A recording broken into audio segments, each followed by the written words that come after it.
Wake up, gamers, because you're listening to the Big Think Dimension with Dan and Bob Video Games. Bob, our new intro has ray tracing. Ooh, cool. KZ Excellent. I'm optimistic about things. And Mr. Feel. Your Honor, Central Park. Here on GigaBoots. Bob, What's up? can you even remember the sheer amount, the brutal force with which we plowed through rare games? No. Off the top of my head, I think we played 4, but it might be more. Did we play 4? Jet Force Gemini, Perfect Dark Zero, and Blast Core. Oh, right, Blast Core. That's the one I forgot. Shit. We played through 4 rare games in one weekend. Thanks for listening, everybody. You alive? Yeah, it feels better to be on the other side of it. Yeah, that was a little much. Things get really dire at various points there. Blast Core, it asked some shit from you that multiple people on the team told the guy, the head of the game, the director, hey, this dump truck that does, like, it drifts. It feels like shit, man. No one's going to want to sideswipe and do this, but he's like, no, it's great and it controls right. You just need to get good at it. People kept telling him, and he shipped the game with it, and it is easily the most reprehensible part of that game. Because it's the most difficult. They then go, well, I guess the end of the game is just 3 levels like this that are a nightmare, where you need to sideswipe these buildings, but this dump truck feels like shit. So that's a dire part for that. Elsewise, I really love that. That was some of the most enjoyment I've had playing through a game on stream. Jet Force Gemini also had some really dire parts, like all of it. Yeah. Yeah, that game is rough. Even weirder, something I didn't expect. When they went to make an updated control scheme for the game, they made, because we played the rare replay version, they made one new control scheme when they launched, and then everyone hated it. And then they made another new control scheme, which seemed sort of better for general play, but for boss fights, it literally broke the game. Yeah, that was really weird. It just doesn't let you aim properly at all for boss fights. Yeah. The way this works, everyone, is with the modern control scheme, your left stick would move you around and your right stick would look. Amazing concept, I know. During boss fights, you're locked to one plane. You can only move left and right, and you can look around. But because of how they changed how aiming works, you can't move your aim cursor around on the screen, which is how you aim at the boss when they're all the way to the left and in the left corner. So you literally can't even aim at the bosses with the new control scheme. And I'm like, how? How do you take 2 swipes at this and accidentally make a control scheme that makes one or more of the boss fights impossible? Because you can't even aim at the boss. I don't understand how they don't have just a mode in that game to let you customize controls. Yeah, I have no idea. Maybe hard. They were like, oh, they could do it through the OS level. You can't even do it like that because they put some of the buttons on the analog stick because they're insane. I don't know. Maybe it can remap at that level. It would have to in order to have compatibility with the adaptive controller, but maybe that's a feature that only works on the adaptive controller. Maybe. I'm not sure, I guess. Man, it would be really interesting to see an adaptive controller. I have no interest in owning it, but I would really love to see and mess with it, to learn about it. Yeah. That seems like the best thing to come out of Xbox in the last 8 years. But yeah, I can't wrap my head around making 2 control schemes for a game you ported that is damn near 20 years old. One of them's so bad everyone yells at you about it, and the other one makes boss fights impossible. Brave. How do you do that? I'm trying to remember, was there anything that backed up our claims that Juno was actually, like, red-pilled? I think we just lost we lost our mind in the middle of the stream. I don't know that anything led into it, but we started saying that Juno was smart. He was smarter than all the other boys. He saw through the bullshit. And we just started leaning into because we were starting with for some reason Jet Force Gemini for me always, because you're fighting insects in space, remind me of Starship Troopers. And Starship Troopers is like satire, okay? And I thought, what if there was no satire and it was just red-pilled, right wing as fucking very pro-military? So I like the thought of like Juno's just red pilled, and it's like, you're smarter than all the other boys, Juno. You see through the bullshit. And then someone in chat, in the middle of us getting stuck in a literal swamp for 20 minutes straight, someone in chat goes, Juno says he's going to be canceled one day for his opinions, but won't say what they are. And I lost it. That stuck with me for days. I woke up the next morning and in the shower, I remembered that sentence and lost it. He keeps saying he's going to get canceled one day. It's a real fear. I guess. Let's just say Juno had to go into 20 months of rehabilitation. But yeah, that game. Oh man, so there's a plot. It sort of develops. It's interesting. You get 3 playable characters as it goes throughout, and the plot progresses with Juno, and then he frees his sidekick. I actually forgot her name because by that point my brain started dying. Do you remember? Oh no. Yeah, I have no idea. Anyways, you get to her, you unlock her as a playable character. She gets her own story and it develops, and then she finds the dog. And since the dog can't talk, there's no more story. Yeah, it's really rough. It's just everything stopped, and you have to play a third of this game with no story. I'm like, this is unreal. He should have been cut. I don't know what they were thinking. Yeah, I don't. Oh, her name was Vela. Oh, yes. Okay, so part of the reason I couldn't remember her name is you called her something really funny. And then I just laughed at that, and then we started making up fake names for her. But yeah, no, they should have cut that dog. That was a whole chunk of that game with no plot that I really didn't need. This game does one of the weirdest things I've seen in a game. When you unlock these characters, it forcibly changes you over to them. Okay? So we're playing as Juno for a bit. Then we get handed off to Vela. Then we get handed off to the dog, and we beat the dog's campaign. We get to the end, and nothing happens. I just remembered I was calling Vela Velveeta. God damn it!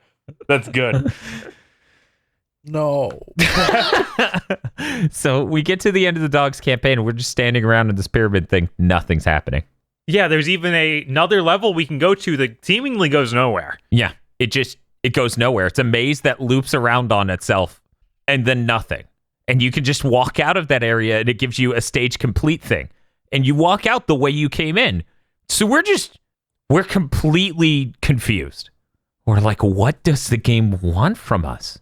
And then we realized no one at Rare ever imagined the day where someone would beat this in one sitting. So we were supposed to go to the character select screen, select the 2 characters they had shoved us off of, and do the extra 1 or 2 stages for each of them to get them to the same pyramid. So that way all 3 characters could gather and begin the end fight with the boss, which took 8 seconds. Yeah. That's when you blow up the boss. The boss is like, you can't own me. I'm a Chad. I'm going to go blow up the earth. He flies out of the atmosphere, and I cannot stress the level of accuracy I'm giving you with this description. He flies into the atmosphere and gets obliterated by an asteroid. Oh, okay, like the end of Power Rangers, the movie. Yes, he basically despawns as the asteroid. There's jibs too. It's like, oh, he's just got owned. This is the funniest shit in the world. Then it cuts to him piloting the asteroid, and we're like, what? That's a Rare game. That's not what that last scene showed at all. And then abruptly, the game goes, oh, well, he's flying towards your planet Earth to destroy it real fast. You're going to need a really fast ship. The ancient ones had a really fast ship, and there are 12 parts to it, which we've hidden all across this world. And the 13th part I'll only give to you if you free every last indigenous person. And that's when me and Bob went, we beat the game, and we closed it, and we're never going back. Technically, you beat the prologue because every character now gets a jetpack, which lets them unlock entirely new sections of those levels that are basically new stages. Yes. So we have to go back through the stages we've already beaten to use a jetpack to get to a new area in each, which will be a few rooms. So we're replaying Also, the character's unique abilities still matter, and you can take any character to any stage. So you can take the wrong character to a level and find out right before you get the part. You're like, no, you need to walk through fire, so you have to be the guy. Unfortunately, you're not him. Exit the level and start over. Yeah, and we forgot to mention that maze that the dog could run into that looped in on itself, and he could just leave with no real sense of accomplishment, but he did pick up a few collectibles. That was Juno's entrance to the level. He drops through a hole in the ceiling in the maze, and that's how he gets to the final area. We had a stroke when we realized this, because that was a good 15, 20 minutes of the stream of Bob running around the maze and going, why is there literally nothing in this maze? Where's the end of the level? What's happening? And it's just like, no, you were apparently supposed to play this far as Juno, even though they literally keep you from doing that. Real weird game. Yeah. And the control scheme's a nightmare, no matter the control scheme. I guess for the majority of the game, the modern control scheme, which is the second one they invented for the Rare Replay collection's fine, but you can't do boss fights like that. So that's the most playable it's ever been. Yeah, and the boss fights are probably the worst part of the game. Like, those things are reprehensible. Yeah, because it does that classic thing, that classic Rare thing. The bosses are invincible until they do a tell, right? A tiny sign that they're hittable. And the window for that is about, and I'm not exaggerating, 6 seconds? So it's like their arm didn't change, right? Nothing changed about their arm, but they literally flash the arm white for 1 frame, and that lets you know that now's the time to shoot the arm, and now it will take damage. And it's like every single gun's really inaccurate. Aiming feels miserable. So the thought that, you need to hit that tiny little area with this control scheme, which is different in the boss fight than anywhere else in the game. So it's an extra level of confusion. Mm-hmm.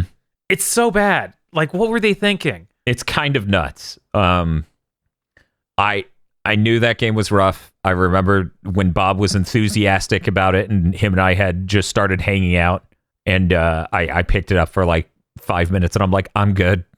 Thank you, sir. Yeah. I thought maybe one of the new control schemes would help. This is one of the games I never finished as a child. Well, yeah, I saw that ending. Yeah, because they asked me to do something insane. Like, I could deal with finding those 12 parts, but the 12 parts are really bad. Like, they ran out of ideas for what ship parts should be. So they're like, this part is a key to open the section for Juno's pilot seat. It's like, what? This is an ancient ship. Why is there a seat for Velveeta, Juno, and the dog? Like, it literally says dog pilot seat, Vela pilot seat, Juno pilot seat key. It's like, this is nuts. You could have even had, like, you found the chair or something. Something to make you feel like you're finding ship parts, not literal puzzle pieces. It's really something. But yeah, that having to save every single character, every single random bystander that can be killed immediately when you enter a room, and then need to restart the entire level to prevent. Yeah. That's crazy. It's one of the crazy structures I've seen for a video game. Yeah. Where it's just like, these are the collectibles. They can die on this run. This run starts when you enter this door. You can restart the run by leaving the door and walking back in. I'm like, what? Imagine Symphony of the Night did this. I'm pretty sure it doesn't even restart unless you do the whole stage, though. Not the one door. Not individual doors. Yeah. No. That door 3 rooms back. Yeah, that door 3 rooms back, so you restart everything. Yeah. It's so bad. It's fucking nuts. I've never seen somebody make so many baffling decisions all in a row. I'm very excited for Dinosaur Planet, because it's not made by these people. That's made by the Star Fox Adventure / Dinosaur Planet. That's made by the Diddy Kong Racing people, so that gives me hope. Because right. Diddy Kong Racing is a great fucking game. Easily their best 3D outing. I like Blast Court a lot, but I will agree that Diddy Kong Racing's probably better. You know, I forgot until I saw that video for Star Fox Adventures that it runs at 60 on GameCube. Yes, it runs at 60 on GameCube, which looks really nice because it ran at 10 on N64. Yes, but it looks insane. Like, wow. They're making that shit scream. Meanwhile, grabbed by the ghoulies over here. Can't even God. lock 30. The thought that Looks that like is ass made in by the comparison. same company. Oh, is yeah. Star Fox Adventures is farcical. I think the biggest L Microsoft has ever received is buying Rare and then getting that. Especially when the last thing they made for Nintendo was that. Like, that's nuts. No wonder they just wanted Conquer again, Yeah. because that's a safe bet. They're like, people like Conquer. We got this Xbox Live thing. Fuck it. Let this sicko make his game again. And people at the company are like, you gotta know. Why do these people keep giving Chris money? Funny thing, though, I did see some clips over the weekend of the Xbox version of Conquer, which we got our modded Xbox. We have an HDMI out Xbox. Should look fucking stellar. Gonna hook it up right after this. So you either already have the knowledge that it works and is good, or is broken, and this is tragic for you to listen to on Monday. Anyway. Oh no! I love podcasting on a delay. Yeah, it's the best. The weirdest thing about that Conquer, like Live and Reloaded or whatever, is it uses the original recordings. So you get to hear what was supposed to be what he's saying on the N64, because it's not him re-recording that. It is literally the original tapes or data or whatever. Yeah, I checked it, It's looking through that, and wow. It's unsettling. Like, it's unsettling to hear these opening lines where you've barely been able to understand it for years, and then also just hear being it. reasonable, just in terms of gameplay, where I just watched that laser segment you were suffering on, where I kept offering you money on it. and it's like, oh, that does half damage comparatively. Yeah, that makes sense. Yeah. You should be able to make more than one mistake in a segment and not die. Yeah. Largely speaking. I think the funniest thing gameplay-wise that I saw from Live and Reloaded was, you remember when you grab the bee comb or the bee hive and you need to run it all the way back to the queen bee or whatever? Mm-hmm. The camera's behind you on that, so you don't have to navigate this camera that's 10 miles away pointing at you on a narrow cliff. And I'm just like, so you just hold forward. Walk off. You just don't walk off the fucking edge into the river. Yep. I'm like, that's kind of funny, but it also makes it even more insane levels of, this is gameplay. Hold forward. There are these hornets that are making sounds now. You're like, I wonder how the camera functions during the poo cabin when you're climbing up all the ropes, and you're like, this is the worst. Yeah. Where you can't tell the depth on some things and other stuff. Yeah, it's yeah. But I'm gonna move on.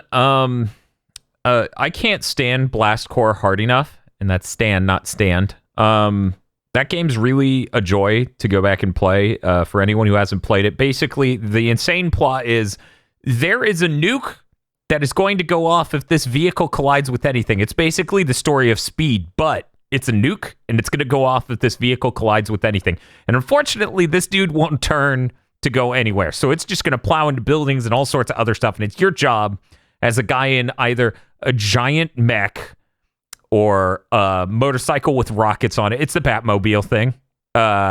Or any of these other vehicles to destroy every building in the way. This game, if you have an Xbox and Game Pass or an N64 and an EverDrive, is a real joy. Just pick it up, try a few levels.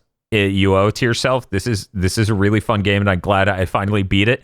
That ending, that triple ending fake out where you see Bob dying, because we came directly from Jet Force Gemini to this.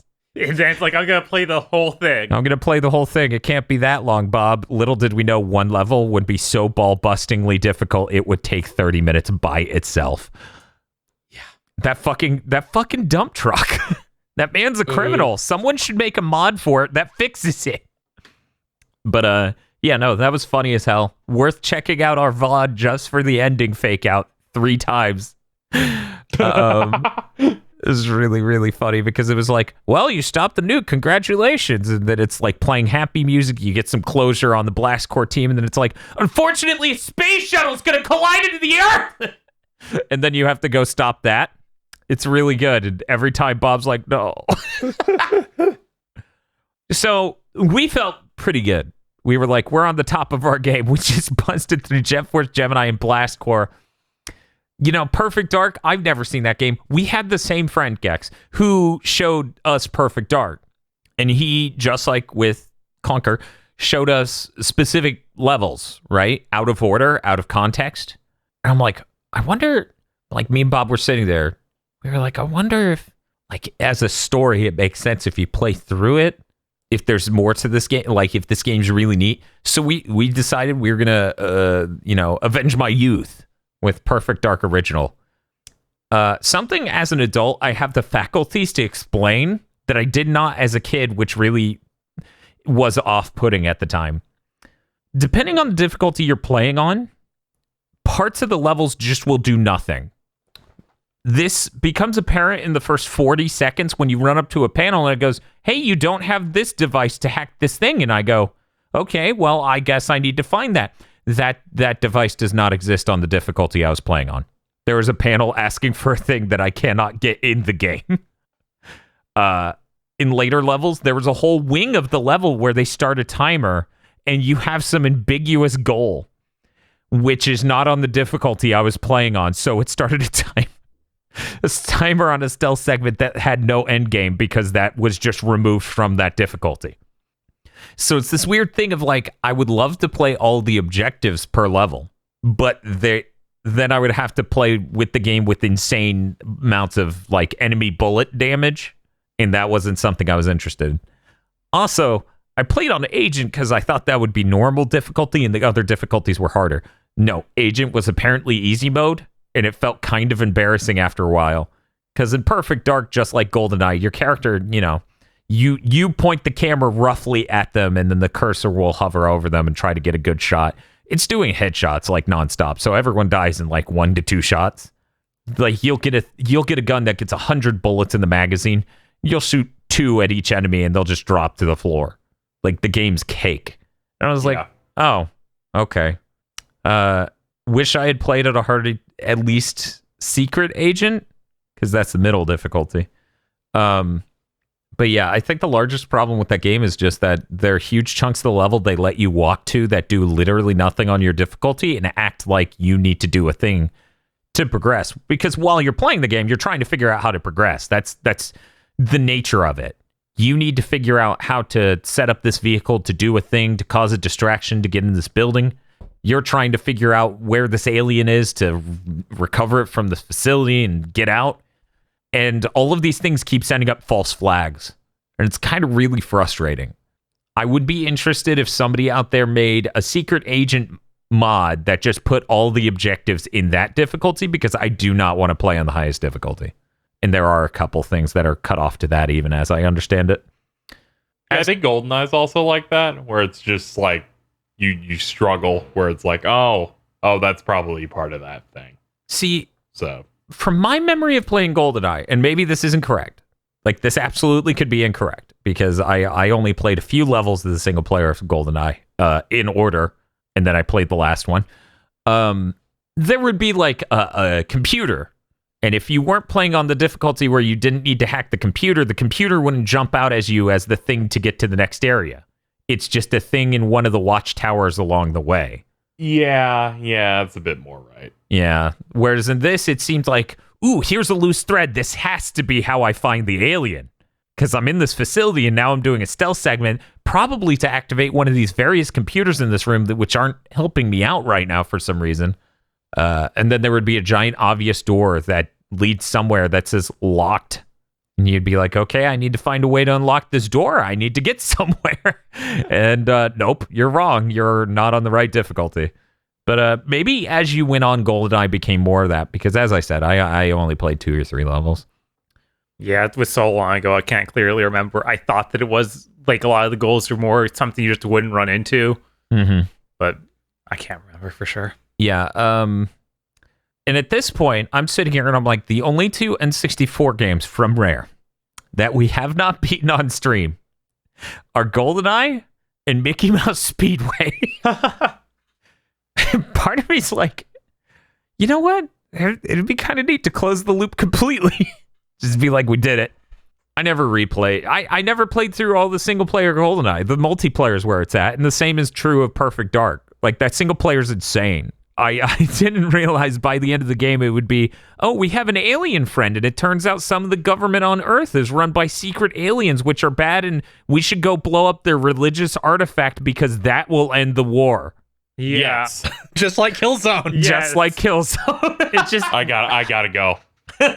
and then the game basically just suddenly ends. I don't think you even get back to Earth. Yeah, no, you just go, yeah, Elvis, and you walk a bit, and then it just credits. I'm like, what? We didn't have money. The best part, now that the Killzone Shadowfall spoiler cast is out, I can say, go and watch that stream where we played through the last level, and watch as we struggle to not bring up the ending of Killzone Shadowfall. Oh, God. Because we're struggling the whole level. We're like, man, that's kind of insane. This definitely wouldn't stop a war like other things. I don't know. Wikis would disagree with you. Wikis would disagree, but that's the same wiki I made fun of. Oh, wait, that content isn't out. Never mind. Oh my god. Of course not. I'm pretty sure we recorded that an hour ago. Pretty sure. No, actually, not that one. We have a long-standing tradition of pointing out insane wiki writing, I guess. This is really disappointing that we're burying that shit in 18 podcasts. Yeah, I have to wonder. I have to wonder when that comes out, but I'm not going to check the schedule. Anyways, that's not what's important. What's important is after beating Perfect Dark and realizing the plot's a bit insane, but there's some cool stuff. We thought, fuck it. Now we need to know what's in Perfect Dark Zero. So you know how I said Grabbed by the Ghoulies being the first thing they got from Rare was the biggest L Microsoft ever received? This is the biggest W, right?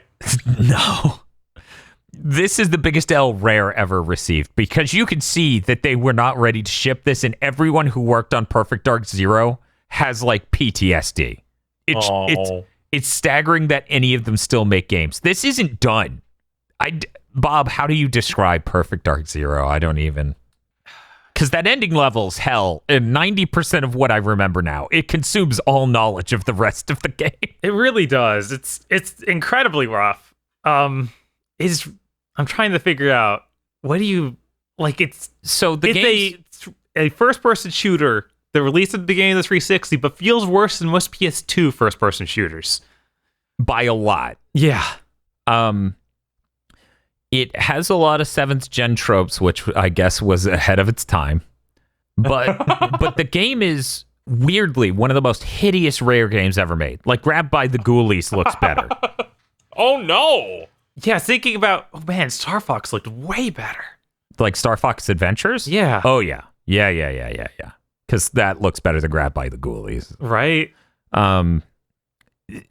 Most people in this game have absolutely hideous faces. The art design overall looks like a bad CGI cartoon from the 1990s. The main antagonist is just like a Asian goblin. Oh yes. What was his name? Peng Li? Zhang Li. Zhang Li. Yeah. I'm gonna post a picture of this motherfucker for KZ. I am not exaggerating. It looks like something that is part of a hate crime. Yeah. Yes. This is the man who runs the death match. Let me see here. The death Fuck you. The death match is a VR esport where you fight other people in an arena and then they get an aneurysm and die in real life. It's a sport where we get to use the deathmatch functionality as a level. Yeah. That's what we expected, but then it was something else entirely where it's like, oh, you fight in this little room and there's a lot of like stone statues attacking you. Yeah, you got the terracotta army fighting you because that's Asian, I guess. Maybe I was wrong. I thought that the characters were supposed to look somewhat more human-like. That's Perfect Dark 1 you're thinking of. Perfect Dark 0 is Okay. Yeah, This game seems like more misguided than Shadow Warrior. Yes. Where you have the protagonist Lo Wang asking who wants some Wang.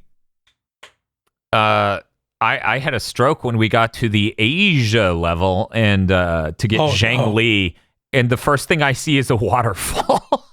Doink, doink. Whoa. Yeah, I was really worried how hard it was going to go on any aspect, but it didn't go that hard, and it's just that boss is insane. The final level of this game, I'm going to describe it real quick. They wanted to have a set piece, one of those good 7th gen moments where you're going to simulate a giant war between sides, okay, KZ? Ooh. So your agents are up ahead. They're in a small little almost maze thing. It's a bunch of cover high waist high coverage so people can duck behind it and shoot over it. And there's some areas past that a little bit, little stone temples or whatever that you can run into and climb up to get to the second floor to deal with the snipers. And they're just having a war down there on the ground level. Literally none of this matters. It does nothing. You can just walk right past it. If you help them, it's considered a support objective, which doesn't matter, ultimately. Support objectives undo completion if you hit a checkpoint and then die after that checkpoint. Really? Yeah. Jesus fucking Christ. Fuck this. But this level, this game, the way it was structured for this level, there's a dirt road. On the left of it is that weird ground war that you could participate in for a support objective. At the end of the road is a bunch of vehicles turned over and fire and also some stone wall stuff. So you can't go through there. And then on the right side are some buildings. And if you go through those buildings, they'll eventually lead to a thing that goes over that little blockade on the ground. And the second you walk out of that building on the right to that upper floor, that will get you past that and get you to the actual goal of the level. It cuts to a picture of a guy with a rocket launcher, and he shoots the guy you've been guiding the whole time. The second you step out of there. So 7th gen games. So here's what we were thinking. We were thinking that land war. We need to participate in that and make sure we win, so that way our troops clear the blockade and we can take a safer route, or they'll kill that guy, or we can try to kill that guy. No, none of that was it. You're supposed to just barely step out of that room, look up to where this rocket dude is, who's just tucked away. There's no way you would notice him normally. The picture-in-picture is there to let you know a man is shooting you, but it doesn't show you details that'll help you find him. Yeah, it doesn't show you like yourself in that picture-in-picture or anything like that. Just like him against a wall, looking at nothing. Yeah, and then you, and then shooting you and killing you in one rocket. You're supposed to peek out slightly and just eviscerate the guy, which means you need a strong enough gun to kill him completely before he could fire once and kill the guy you're escorting. So we finally realize, ignore the ground war, go up there, just barely peek out with the super dragon, kill him completely, and then we can complete this level. And then somehow it gets even more 7th gen. What? Oh no. You hit a headquarters. The people at the headquarters are just like, congratulations, Joanna, you and your friend got here. We apparently run this headquarters here and have for a certain amount of time. Who knows how that makes sense with the ground war taking place down the road from us. Anyway, we've been concentrating on this bridge. And this bridge, I shit you not, is the moment we went, yeah, Duke Nukem Forever is a much better shooter than this. Because this bridge segment is random mortars going off that you need to destroy, but you can't destroy them unless you get close enough with a rocket launcher. But the game's insane gun system, which I haven't described yet, means all you can carry is the rocket launcher. So you would get shot to death if you tried to walk out there and it doesn't have enough rockets for you to use them on enemies to get there. And even if you did have enough rockets, it's not actually that great at killing people anyway. So you can only hold 2 guns? Oh God, if only it were that simple. Casey, these people invented... Oh no. Imagine thinking...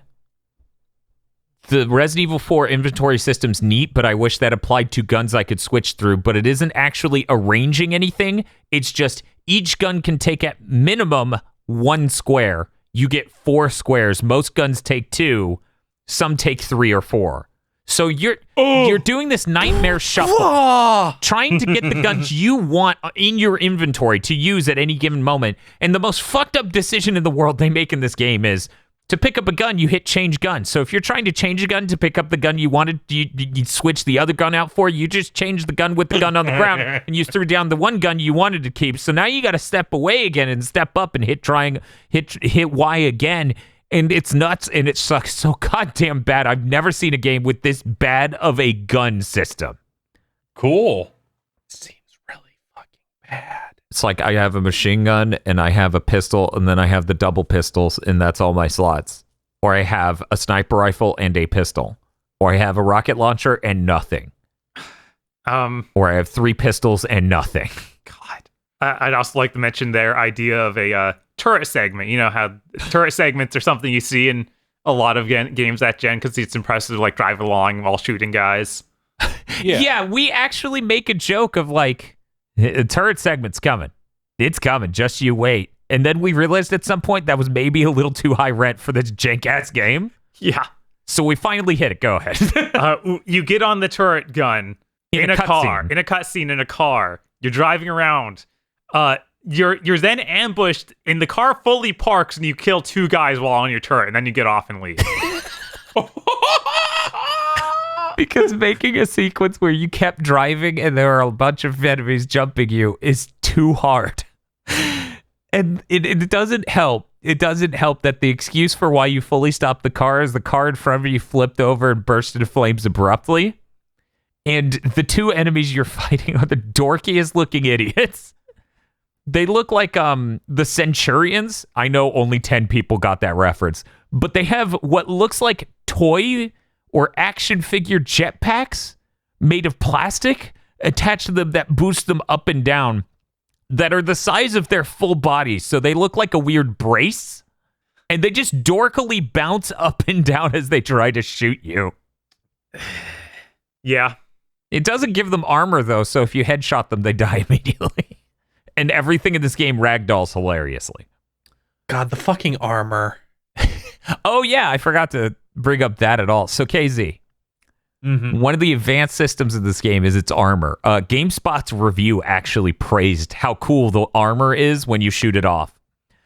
KZ, Yeah. the armor pops off depending on how dead you are. If you headshot someone, their 17 different pieces of armor just pop off in random directions as they ragdoll.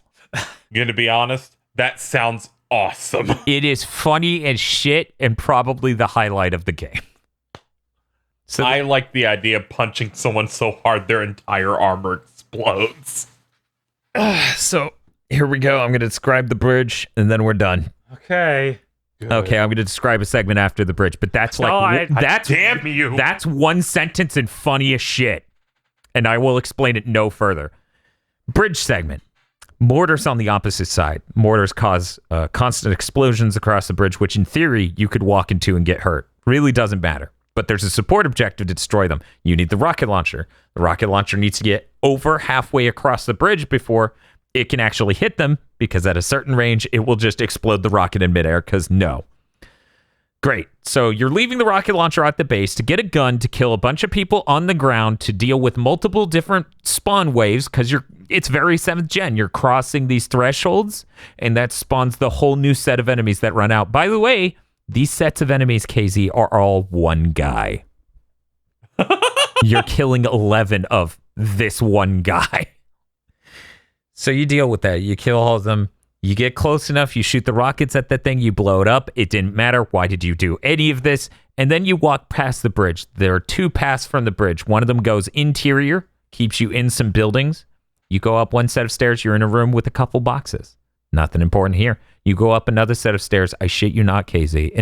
In a move that tops the absolute highest bullshit in Resistance 2, they have invisible enemies that shoot you with a one-hit plasma shot immediately on sight. Jesus Christ. That bridge segment takes like 8 minutes to churn through easily. So we turn left. They're also to the left. So we go, I don't know. We make it over. We actually restarted the mission on a lower difficulty. Yeah. Because we spent half an hour in this level dealing with the insane one-hit kill, completely invisible enemies. Yeah, probably more, honestly. Probably longer, yeah. So we finally get to the end of the level, and we realize if we turned left and knew exactly where we were going in this map that has no direction at all, there's no way you could have figured out this is where to go. You have all sorts of area to walk to that does fucking nothing. But if you walk over there, it abruptly ends the level, and feasibly you could do that before the invisible people find you. That's how the level's supposed to go. That was the last level of the game. The actual final level is not a normal level. It's an Advent Children boss fight with a super juiced version of this Asian stereotype. He becomes Bane using alien god powers. It's completely insane. Yeah. And absolutely dumb as hell. So that's Perfect Dark Zero. It's really bad. It's really, really bad. This is why we need the whole 10-point scale. I'm convinced that there's no PS2 shooter that feels worse. That is worse. But anyway, that's the rare roundup. I played some other things, but I don't remember them. Hey Bob, did you play Bravely Default 2? I did play Bravely Default 2. Did anyone else on the podcast? No. No, I didn't have time. How's the grass, Bob? You cut it, and it gives you way too good of rewards for doing such. Nice. Leave the first town, cut one thing of grass, $600.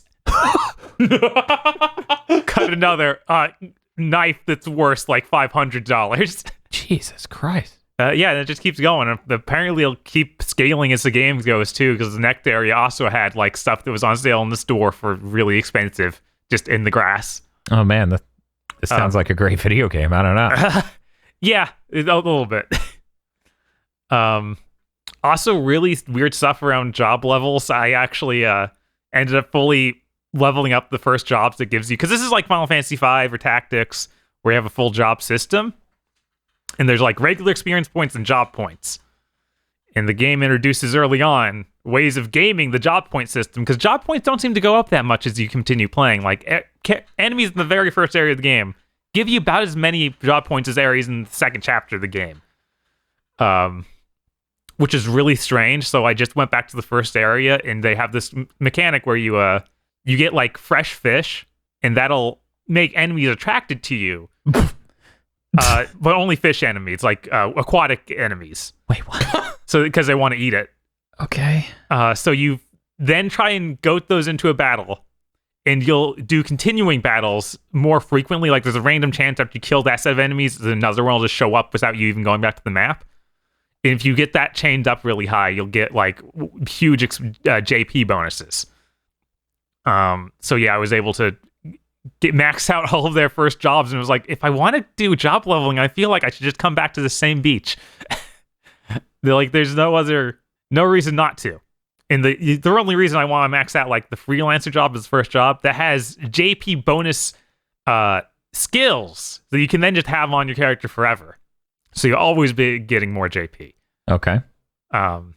So yeah, I don't understand the balance there. Like, I'm not sure why they did it like this, but I guess it's okay. Also, they switched to, like, I talked about this when I did the demo. They switched everything to enemies you can see on the field instead of having random encounters, which I'm not really a big fan of. I feel like I end up having to fight more, because in the original Bravely Default, I can just turn off enemy encounters if I really don't want to fight stuff. In this one, it's like, okay, I need to kind of dodge things. I guess they eventually introduced this thing like Repel, so I can technically go to the store and buy a bunch of those if I don't want to do battles. Okay. So that's something. But then the way the game runs makes it feel worse to avoid enemies, because it's on the world map running pretty bad. And your sword swipe, which is what you use for cutting grass and for initiating enemy attacks, so you don't have to, so you have like an advantage when you go into battle, feels like a huge delay on it. I'm not sure if that's just because of the input lag in general, or just how bad the animation for it is, or what. So that's a little weird. I would love to play this on the Switch Pro. I probably, I played a good chunk of this just to talk about on the podcast here, but I might just wait until the Switch Pro is out to actually commit to it, because like, if this just ran really smoothly, that'd be great. As the psychopath who still hasn't played through Breath of the Wild, I totally understand delaying a game 9 months to play it. Right? Yeah. I mean, shit, Real. shit, man. I had a PS4 vanilla. That was like That was No, I just had a stroke because I'm like, fucking Breath of the Wild is 4 years old. yeah.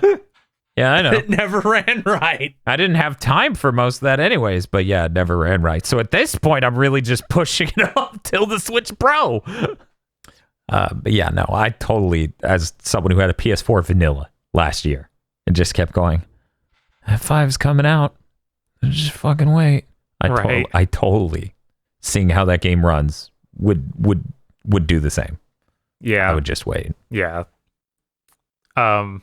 So far, I'm only like the second chapter, so I'm not liking the characters as much as the first game. I feel like the new princess you're getting around just doesn't hold a candle to Anya's from the first game. And it feels almost like they all fit the same exact roles as the characters in the first game, but are just not as good versions of them. So it's like the later seasons of Sliders. A little bit. It's pretty hard to hold a candle to ring a bell. Yes. One of Spike Spencer's most amazing roles. Oh God, that was Spike Spencer. Yeah, no, I was like, whoa, is that real? Because someone tweeted at him about it. Dude, what? That's awesome. Well, I wish that game was on things other than 3DS. Yes, it really needs to escape. Like, I think the art looks better in that game. I'd love to see it just on a higher res like this. As someone who looked at both games, I've seen pixel perfect upscaling of the 3DS Bravely Default, and also just seen you watch, play Bravely Default 2. Yeah, I like the art style in one a lot more. Yeah, it's very endearing. There's a real noisy nature to the graphics in 2, where like moving around the ground is constantly noisy in a way that games were maybe at the very beginning of the 8th generation, but by now with temporal anti-aliasing and other shit, you don't really see that a whole lot. Yeah, and I one thing that bothers me on a lot of stuff is it feels like they gave like a really high-res texture to something that would look better with like art applied rather than trying to just go for hyper-realistic on this chibi character. Oh, yeah. Yeah, it's like a chibi character wearing a coat that looks like it's made of real cloth and it just looks bad. The coat scanned in Quixel. Yes. There's a lot of screenshots going around of look at these bad character models, but then they're next to this highly detailed thing. Yeah. And it's like, why? Yeah, it's like it at some point you're like, I got the best armor in the game, Mega Scan coat. Also, this is a personal thing, but I think black and white mage outfits in this are just really weak compared to the last game. Huh. Yeah, like they're kind of lame. If anyone listening is playing this game, I'm also curious about your opinions. Throw them in the comment section, because I haven't seen these. I think the hats they get are both pretty good, but the costumes in general not great. The one thing that story-wise, almost everything's dubbed, which is nice. It's kind of jarring coming from Ys to this. So there's where that had like they would jump between having voice dialogue and not in the same cutscene. This really doesn't have that issue. The only thing not voiced is does like Tales games. They have the skits where it's like you talk between the party members. Those aren't voiced, but everything else is. But yeah, those are pretty good. I like those in Tales. I think that's a really cool way of doing things. Like, okay, we have some more incidental dialogue that doesn't actually fit anywhere. That's funny and about like the current situation they're in and expands on the characters in an interesting way. Trying to remember, there was something else I really wanted to say about it. Everything with a beginning has an end, Mr. Anderson. Oh, right. There was this really cool feature in Bravely Default 1 about the sleep mode. You put the game in sleep mode and you always like you have this town you're developing. So there's just timers that go on that. And you'll get more, or you're trying to build out the town. You'll get items from it. You'll get other things from it. And it's a cool thing you can do like always. They have a version of that in here, but you have, instead of like just automatically happening all the time and just when you put it in sleep mode, you're fine. You have to go to a store in a town and you go sailing. So you have to leave it on that store in town instead of like just in the middle of a dungeon or something where you usually would stop. So it's like, why did you do this? I gotta stop playing. Hold on, let me go to the store. Yeah, and then there's like, at least you're looking at 3 load screens getting back to it, because you got whatever you're doing. If you're in the field, you have to run back to town, load to get into there, then walk all the way from the entrance to town to the store, which is not near the front. Luckily, there seems to be that same store in every town, but that still sucks. Yeah, that still sucks. Like, I don't know why you would design it like this. You had it like figured out completely. It was a button I could press at any point in the game before, and now it's you have to completely find a stopping point for the game to do this. Which that's not how I stop playing a game usually. Right. It's more immersive this way. You're really sucked into the world. I assume this has to do with something like, because the 3DS had a lot of functionalities for it to perceive the passing of time and do other functions while it was in sleep mode. Yes. The Switch does not. Yeah, it's really sad. Like, the Switch is able to download updates, maybe, but I think that's it. Only sometimes. Ain't that the truth? Yeah, so I assume it's something at a hardware level like that, where Nintendo yet again upgraded the hardware but took out features that were really powerful from earlier things, kind of like the DS was missing shit. The 3DS was missing shit that the DS had. Right. Where it kind of got worse at certain techniques. It would have been neat if they just had a button I could press anywhere then to bring up this mode and like lock it into that. Yes, because I feel like that's not something hardware level.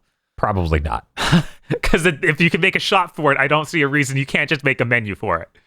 Could you imagine? Okay. Uh-huh. You bring up the menu, you hit a button, now you're in a shop. And now you can start it. Good enough. Where am I? Your mind castle. Shut up, kid. That's basically what it was in the first game of, I'm going to my mind town. Right. My mind town. Yeah.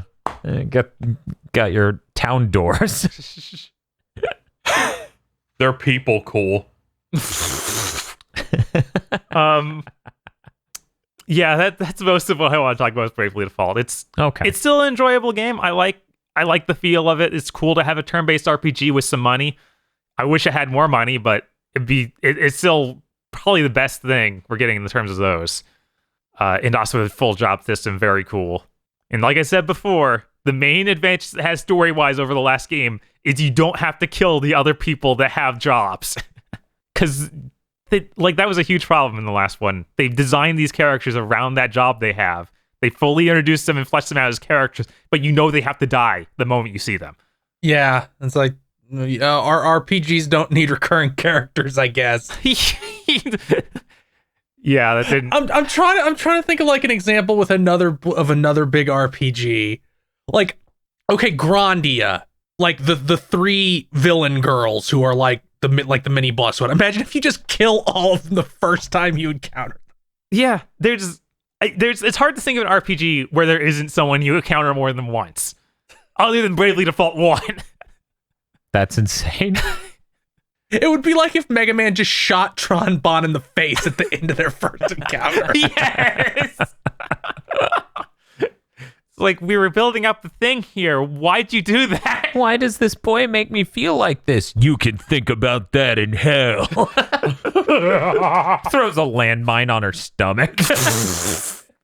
Despawns like a Resident Evil 4 character. Oh man, Teasel's gonna be fucking pissed. Not for long. Oh no! Don't you worry. The second we blow up his ship, he's done. Did you play anything else, Bob? No, that was really it. I was going to finish Ys 9, but I was like, I should play Bravely Default so I could talk about that on the podcast. You know, that was funny because when you started playing Bravely Default, I was like, did he beat Ys 9? Was that thing I looked over at really the end of that game? Because that's funny. If that's like the main boss or like the second to last area, I would have lost it. It has a boss that also moves like a DVD menu wallpaper. If only. Someday we'll get back there, Casey. They'll just hard lock the camera above you. No, Dan, a random swamp that was an extra area was not in fact the end of the game. Oh, jeez. I'm going to be honest. I looked over there at one point. I had just arrived. I looked over there at one point. You were fighting a giant purple enemy with a miasma in an environment that looked kind of hideous, but your character was very colorful in purple/black. I thought you were playing Bayonetta for like 2 seconds. Fair. What the fuck is he? He just went back to Bayonetta again. I wonder if that will run right on the Switch Pro. Bayonetta 2, maybe. That'd be the only saving it. God, that would be cool. Because it's only on that, right? It is only on that. Well, Okay. and the Wii U. Well, that and the Wii U. Yeah. But that didn't get any better. Yeah, no, of course not. Yeah, hopefully that helps it. I mean, obviously that won't fix any of the other minutiae problems I will not make a video about. What a weirdly specific thing to say. But yeah, no, it would be nice at least if that game ran as well as 1, which is the high bar. 2's set piece constantly thing kind of made it run worse in some instances. But yeah, anyway, okay, that's it for Bob. As I said, nothing else is occurring to me. I mostly worked on podcasts and editing over the last week, along with beating 4 rare games on stream. We're going to throw it to KZ next. KZ, what you been playing? First, because it just occurred to me because I was looking through my thread to see what I played. So it's like, how'd that work out? I watched Coming to America, the sequel to Coming to America, but they put a number 2 instead of the word 2 there. Don't watch that. Okay, that's a pretty easy thing to do. I will sidestep that by a mile. I was kind of excited for that film. Boy, were they on cruise control for the whole thing and made a joke of unnecessary sequels at one point, and I almost blacked out. Oh, that's bad. Yeah. Everyone's really old in it, and I did not laugh once. Holy shit. Yeah, I gave it like a 4. You didn't laugh once at a comedy and it's a 4? There's some parts where I'm like, this is acceptably made. and I'm enjoying some of the things going on here. But I don't know how you make a sequel to Coming to America where 5% of that movie is not in is in America, and the other 95% is in the African nation that film's about. Finally, the lore. We need this. Maybe you got a modest chuckle out of him, but it wasn't a laugh. No. There's only one good part about that. They got Wesley Snipes in there as an evil warlord. Okay, that sounds good. Yeah, that sounds all right. Yeah, he's the only person in that movie attempting to do an African accent that sounds at all convincing. That checks out. Yeah. But I checked that out. I finished Final Fantasy Mystic Quest. That game's really stupid. I got the 4th crystal in that, and you always loop back to this tower in the middle of the world because you get a key every single time you beat a main boss, which will open up more of it. And eventually they're like, you should go in there. Apparently the Dark King lives there. We're going to mention him in the last 10% of this game. And then you open a door, and then it plays like butt rock because the rest of the tower is actually the final dungeon, and they just renamed the tower to Doom Castle. That's great. And Doom Castle has 4 zones in it. Each zone is the exact same tile set of the last 4 big boss dungeons, and you fight those bosses again. Saw that coming. Yeah, that's typical. And then you beat all of them, and then you go through a room, and now this room is specifically in space, despite the fact that you've only gone up 1 floor. And then you fight the Dark King, which literally looks like a green man in a king outfit from a 90s cartoon, who then grows 8 arms with swords, and then turns into a giant spider. I'm looking up the Dark King. I need to see this. Oh god, yeah, that is. Oh, I have seen this before. Holy shit, did my brother beat the game? Bob, look at this. Look at this motherfucker multitasking with fucking 6 weapons. Good lord. What is he, Gilgamesh? Also, no wonder he's a fucking spider. He was holding 6 swords. Yeah, well, at the start, he just has 1 scepter, and he's just like crouching. But then his second sprite's that, then his third sprite is the spider, and then some weird alien thing after that. But yeah, I finished that. You win, and then your main character, who is presumably like 10 years old because he talks about an allowance at one point in the game, says, I'm going to use this ship and just sail around, I guess, and go on adventures. Like it's Good. He's like, I'm leaving like the end of Lord of the Rings. Cool. And then it was over. And that was it for that. I did want to mention this. I For the Kingdom Hearts Marathon, I'm going through the original version of Chain of Memories, which I started some of that today. Chain of Memories being the card-based Kingdom Hearts battle system that they did. Now, I have been assured by many a person for a set of years here that the PS2 remake that's in all the collections is the bad one. And that the good one is the GBA one because it has the sprites and the MIDI music, which I can see the appeal. But the combat system's a lot better here. Motherfuckers, why is everyone always lying? Why does this always happen? They because kept saying less this. people played that one. Yeah, they kept saying this all throughout our How Kingdom. many times, Casey? They kept saying this throughout all of our Kingdom Hearts streams together, Casey, and every time I'm like, no, I remember that game. Its hit detection's garbage. Now, I was starting to understand it at first, where I play it a little bit, I'm like, the screen's really small. And the arenas in the PS2 one are really big.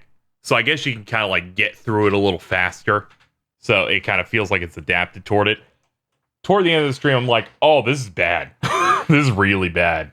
Because the system in that is you use the cards as your basic attacks. So you hit it, they have number values. But the big thing for good damage in that game is using slates, which are stocking 3 cards in a row. And then you'll do a combo or a special attack if you fulfill requirements. But the first card you used in that combo is gone, and you can't get it back for that fight. This is bad in a game where 60% of your attacks are going to miss because of hit detection. Yeah. The PS2 remake is using the skeleton of the other Kingdom Hearts games. So when I run up to a dude and I'm locked on and I hit attack, it will hit. You just shoot over to them. You will magnetize to their ass, and magic will seek in for the most part in their direction. I miss so much stuff, and to make it worse is sometimes you'll like cast a high level blizzard, and it's gonna shoot it out at them. And in the second and a half of cast time, bosses will just teleport away. Yeah. While you're casting it, and I'm like, what was I supposed to do here? And the only advice my chat said was, you should have aimed better or whatever, it's fine. Which meant that it's not fine. Because no one had a genuine good piece of advice on this. Yeah. I'm honestly, I'm probably going to switch because there's 2 modes to that. The one where you get to play as Riku. I'm probably just going to switch to the remake on that one because this is rough. Yeah. This is one of those situations where I'm like, these graphics and the look of this and the sound of this is great. Yes. The hit detection is so bad. There's so many times you thought you hit it, but you hit a little bit above, a little bit below because of perspective, and you're just missing stuff. And I'm just like, yeah, this is not. I don't know. I don't know what people were talking about. I feel like people may like this one more because it's harder.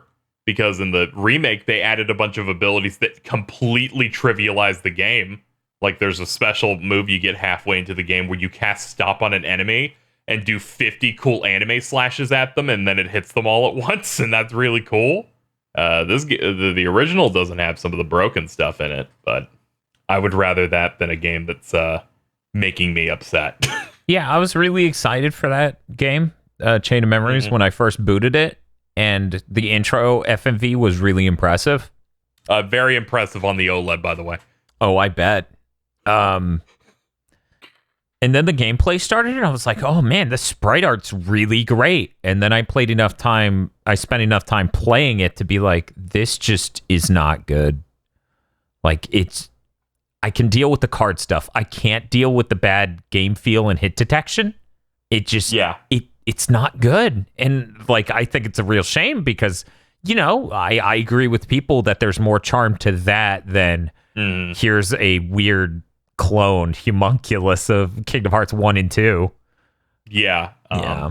You'd have a much better time with the PS2 version where you have a good assurance that your attacks will hit when you use them when they are a limited resource in the video game. Yeah. Where it's like you've grabbed 3 blizzards so you can use the Blizzaga spell. It missed. You can't do any more of them because you're locked out of one of those. So now you can only do one with 2. Yeah. Because it missed, and I went, It's made by sociopaths. What are they doing? What are they doing? It's like, I know you guys got better, but not right now. I knew it was going to be a problem when you fight an organization member in this, and in the PS2 remake, they move like a Kingdom Hearts boss, so they're running around a little bit.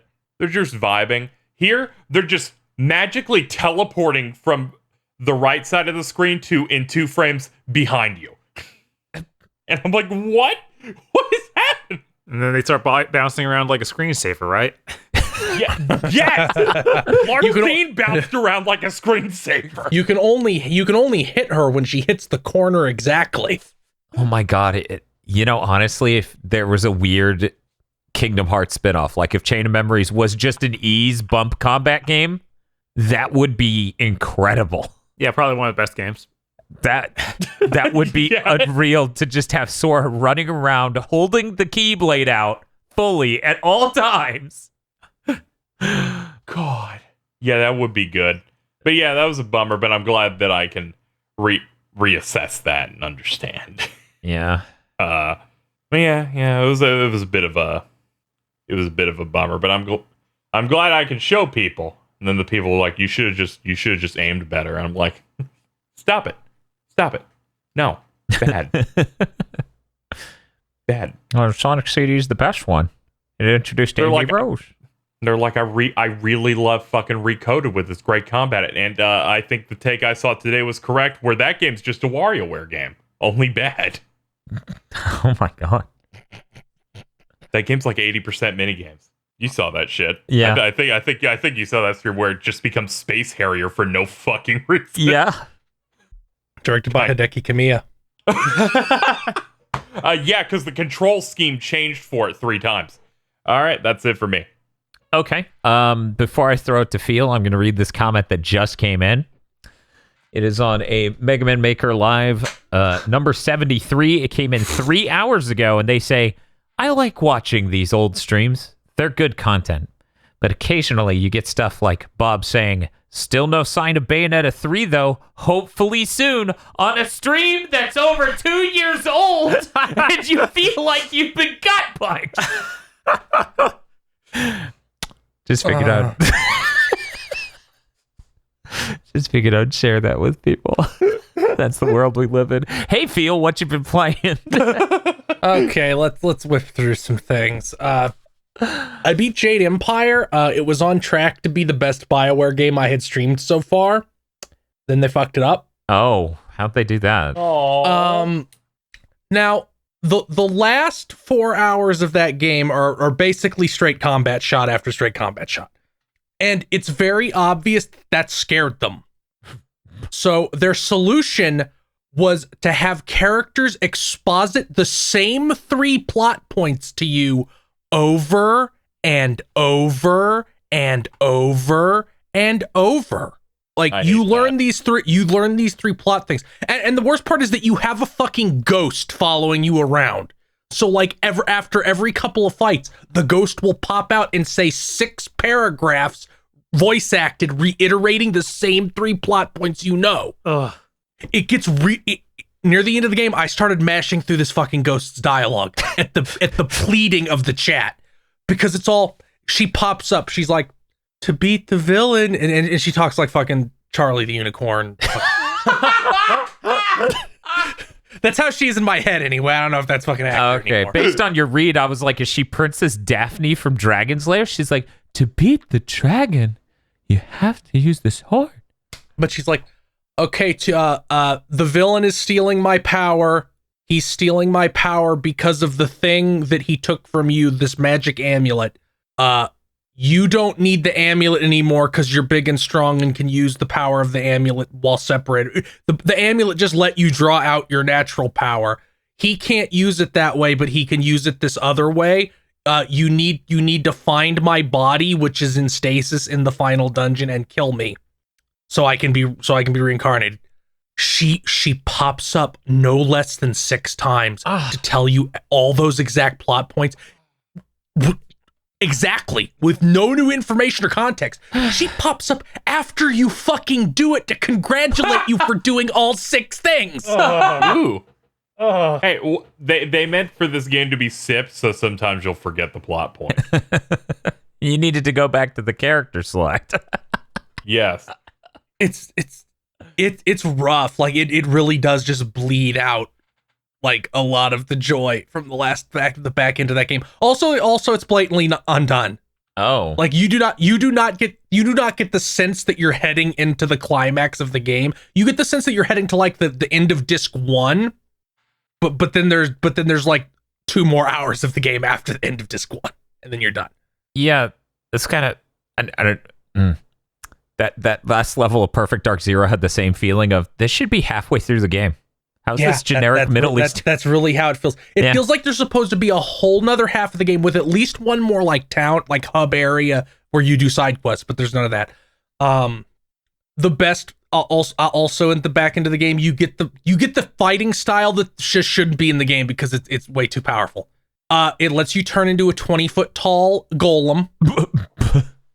It is immune to 2 of 3 forms of damage. What? And when you hit an enemy with the strong attack, it instantly dies, even if it's a boss. Wow. That's kind of a joke. So the end of the game was I'm just gonna the villain is your teacher. The villain is your teacher that you think dies at the start of the game. And KZ would black out if he played Jim Empire because every single person you fight who you don't kill, like every person who survives an encounter with you was like, while we were fighting, I thought I could sense some weakness in your style I could exploit, but I couldn't actually find it. Your master must have been a genius to teach you such a thing without you realizing it.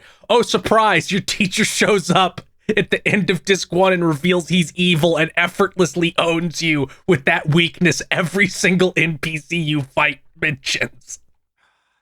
Okay. And then you do a little bit of stuff to get back to him, which is like 90 minutes, so it's pretty funny that like it's the span of 10 minutes takes you to come back from the dead and find him again. He's like, well, you stopped me from siphoning god power from that giant dragon, so we'll have to fight, like master and student to prove who's strong. And then I turn into a giant golem and instantly kill him in one attack. I assume this is what Shenmue is leading up to. That would be really funny if he's fighting whatever the fucking guy from Shenmue's name is. I don't even remember. But he's just like, I'm going to turn into a 20-foot tall stone golem and hit you with 2 axes and you're going to die instantly. It's okay. The expository dialogue, like they were scared of having too much uninterrupted combat. So they have to pummel you with it relentlessly until you bleed. That's the way I like to take a narrative. But yeah, it's fine. It's fine. It's all right. I'll probably never play it again. I think EA should give them a chance to make another one and accidentally make it more racist than this one. I was with you until the second half of that statement. I mean, I don't want that to happen. I just think that's what would happen if they made another one. Because I feel like BioWare has weirdly enough gotten worse in that department. I've never played this game, but I always believed in it, in the fact that I only remember people said it was okay. That's why I said it would be an Xbox launch title and a Gamer Premonitions from last year. I mean, Shade Empire always struck me as a game that looked more up my alley than every other BioWare game.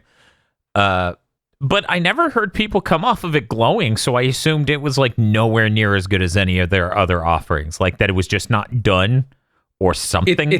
It's half the length of any of their other games, and really obviously is like, we didn't have time to make the other half of the game. If you were to estimate how long it took you to beat on stream, how long would you say that is?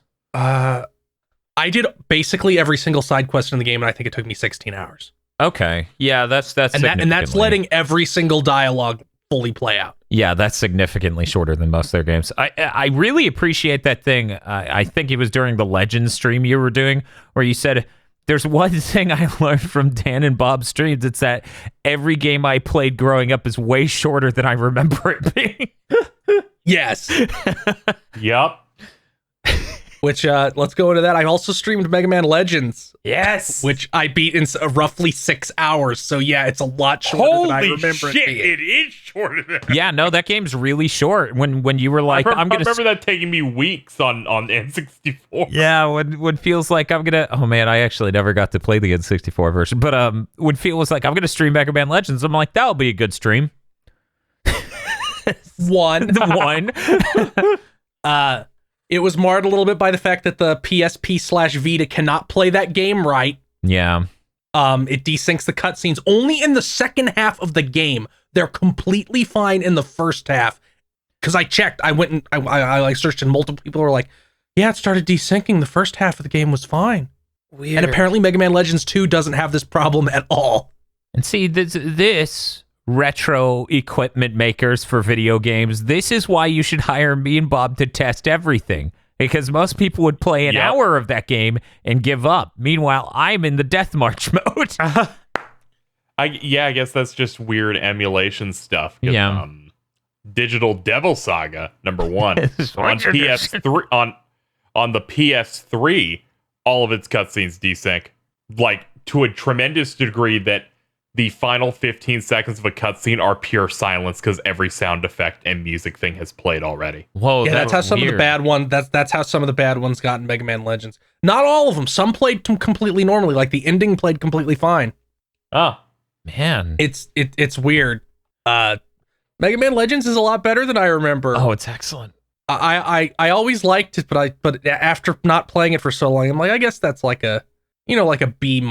Like, no, all you would need to make that game a 10 now is give it a modern control. Yeah, that's literally it. That game aged like wine. It sincerely is a game made for the new era of gaming. The fact it's the one Mega Man franchise that dropped completely dead is insane.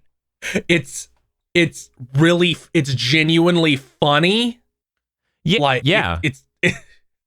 It's like it has an interesting story. Yeah. The ending where your save point saves the day and then explains that he's literally your save point is pretty funny. It's pretty great. I beat the final boss without basically cheating for the first time, because as a kid I could never fucking beat him because he's kind of tough. Yeah. I always had to get the cheater weapon and max it out, and then I would just be like, I'm just gonna hold this button for 15 seconds and then you're dead. I'm trying to remember what I used to beat that last boss. It was some sort of sub weapon that just shot small, like, ball-shaped missiles. Yeah. Yeah, that's one of them. I would get and upgrade the shining laser, which is the ultimate weapon. Oh, okay, it definitely wasn't that. So it was the grenade weapon, I think. Because the grenade, those like little balls. Mm-hmm. Yeah, I used some mid-tier thing that I don't even think was maxed out, but it was rough. For me, I had trouble with that boss because, he's not like the other bosses. He sees through the bullshit. God. Juno. I went back to the town, did literally everything in the game, and then just came back and shot him to death with my bust. Because I think in your stream, Feel, you had something that reduced your damage by half, right? I think there's something in the game, if you 100% this shit, that reduces it down to you now take a 4th damage or something. So I think that's what I went and got, and then I got all these upgrades. And then just went, most of these weapons aren't even that great for fighting him. I'll just shoot him. Oh, like your damage reduction? Mm-hmm. Yeah. I remember. Received. Yeah, I remember getting all those because that's. Yeah, I think Feels was only at half reduction. Yeah, I didn't get the 3/4 one, which I probably should have, but I still beat him by circle strafing and jumping when he attacked, except for that time where the camera fucked up and I was like, oh god, what do I do? What do I do? I love that final boss so much. It's so. He jumped and landed on me. What do I do? The camera now does not know what to do. I luckily escaped and managed to save it. But Jesus, it's a real shame we don't have a game like you could do a remaster of this game and that would do great. Yeah, you could remaster 1 and 2. Just put modern controls in them. Yeah, make the textures look nicer. Make it render at a higher resolution. Yeah, I mean, if you did from the ground up remake of either of those, you could easily sell it for $30. I think between the story being a core part of the game, all the voice acting, and a hub world with all these great side missions, and it being a third-person shooter, this genre, this game, this exact crystallization of this genre was eventually what you could see many games becoming in the 7th gen especially, and later. So the thought that this was the one that got away is completely nuts to me. You could make an open world fucking Mega Man Legends game. You could just have a giant hub. You could. And it would be fantastic. You go down in the mines multiple times in Legends 1 in order to, do some digging. Just structure it exactly like Mega Man Legends 1, but make it bigger, upscale it. Yeah. It's nuts that no one at Capcom is like, hey guys, we're sleeping on literal gold here. I have to assume they're working on some kind of collection and it's just taking longer than like making the Battle Network collection or whatever. All I'm thinking about is that person who was going to do a remake of the whole game in Unity who just stopped to go make that Kickstarter game or work on that Kickstarter game. Delta Gal? I don't remember. Yes, I think that's the name of the game. Although I think they changed the name for the actual version. Delta Gal was the demo, so now it's Zeta Gal. All right. You should have stuck with Delta. Sorry. Sure. Sigma Gal, and then someone's like, let me see here. Where's the dude's Twitter? Now they changed it again. It's Zeta Gal now. They changed it again. It's Ligma Gal. It's Zeta Gal now. Who's Steve Jobs Gal?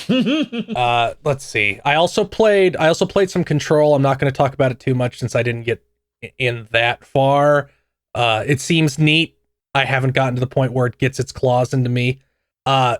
I really hope it's directly connected to Alan Wake, because otherwise I'm going to judge Remedy for making the same game again. Like it's not like story-wise it isn't the same, but it's like, wow, the shooting feels very similar, and the enemies in Alan Wake also put off smoke in like the exact same way. So everything's riding on that AWE DLC. Yeah. It does have lots more cool powers, because I doubt you get to throw around objects and other things like that. No, you don't get powers. Like it's just weird to me that it's like the enemies are like possessed people in the same way. They put off smoke in the same way, except it's a little bit cooler in Alan Wake because you have to shine a light on them to burn the smoke off so they can become damageable. Because you have like a flashlight and your BFG is a flare gun where you don't even have to shoot a light on them if you use the flare gun. I'm really conflicted here. Feels going to start talking about Control at some point on Big Think Dimension. But I haven't played Alan Wake, and I hear that by the end of Control, it will tell me some things about Alan Wake I don't already know, potentially spoiling it. I think that's just the DLC. But he's going to play that DLC and he's going to talk about it. Yeah, but I won't talk about it if it's related to Alan Wake, especially if you're like, I'll play Alan Wake. I mean, I think a Remedy month would be the best shit in the world for GigaBoots. That would be really good. Get Max Payne 1. Yeah. Get that TV show that they used like a TV show for the Quantum Break thing. Now, Dan, Yes. if you do a Remedy month, your greatest challenge is upon you. Mm-hmm. Because you have to make that face for the thumbnails for Max Payne 1 and 2. You see, I thought you'd have Bob do that face. we just do the face and we use it on Max Payne and Max Payne 2.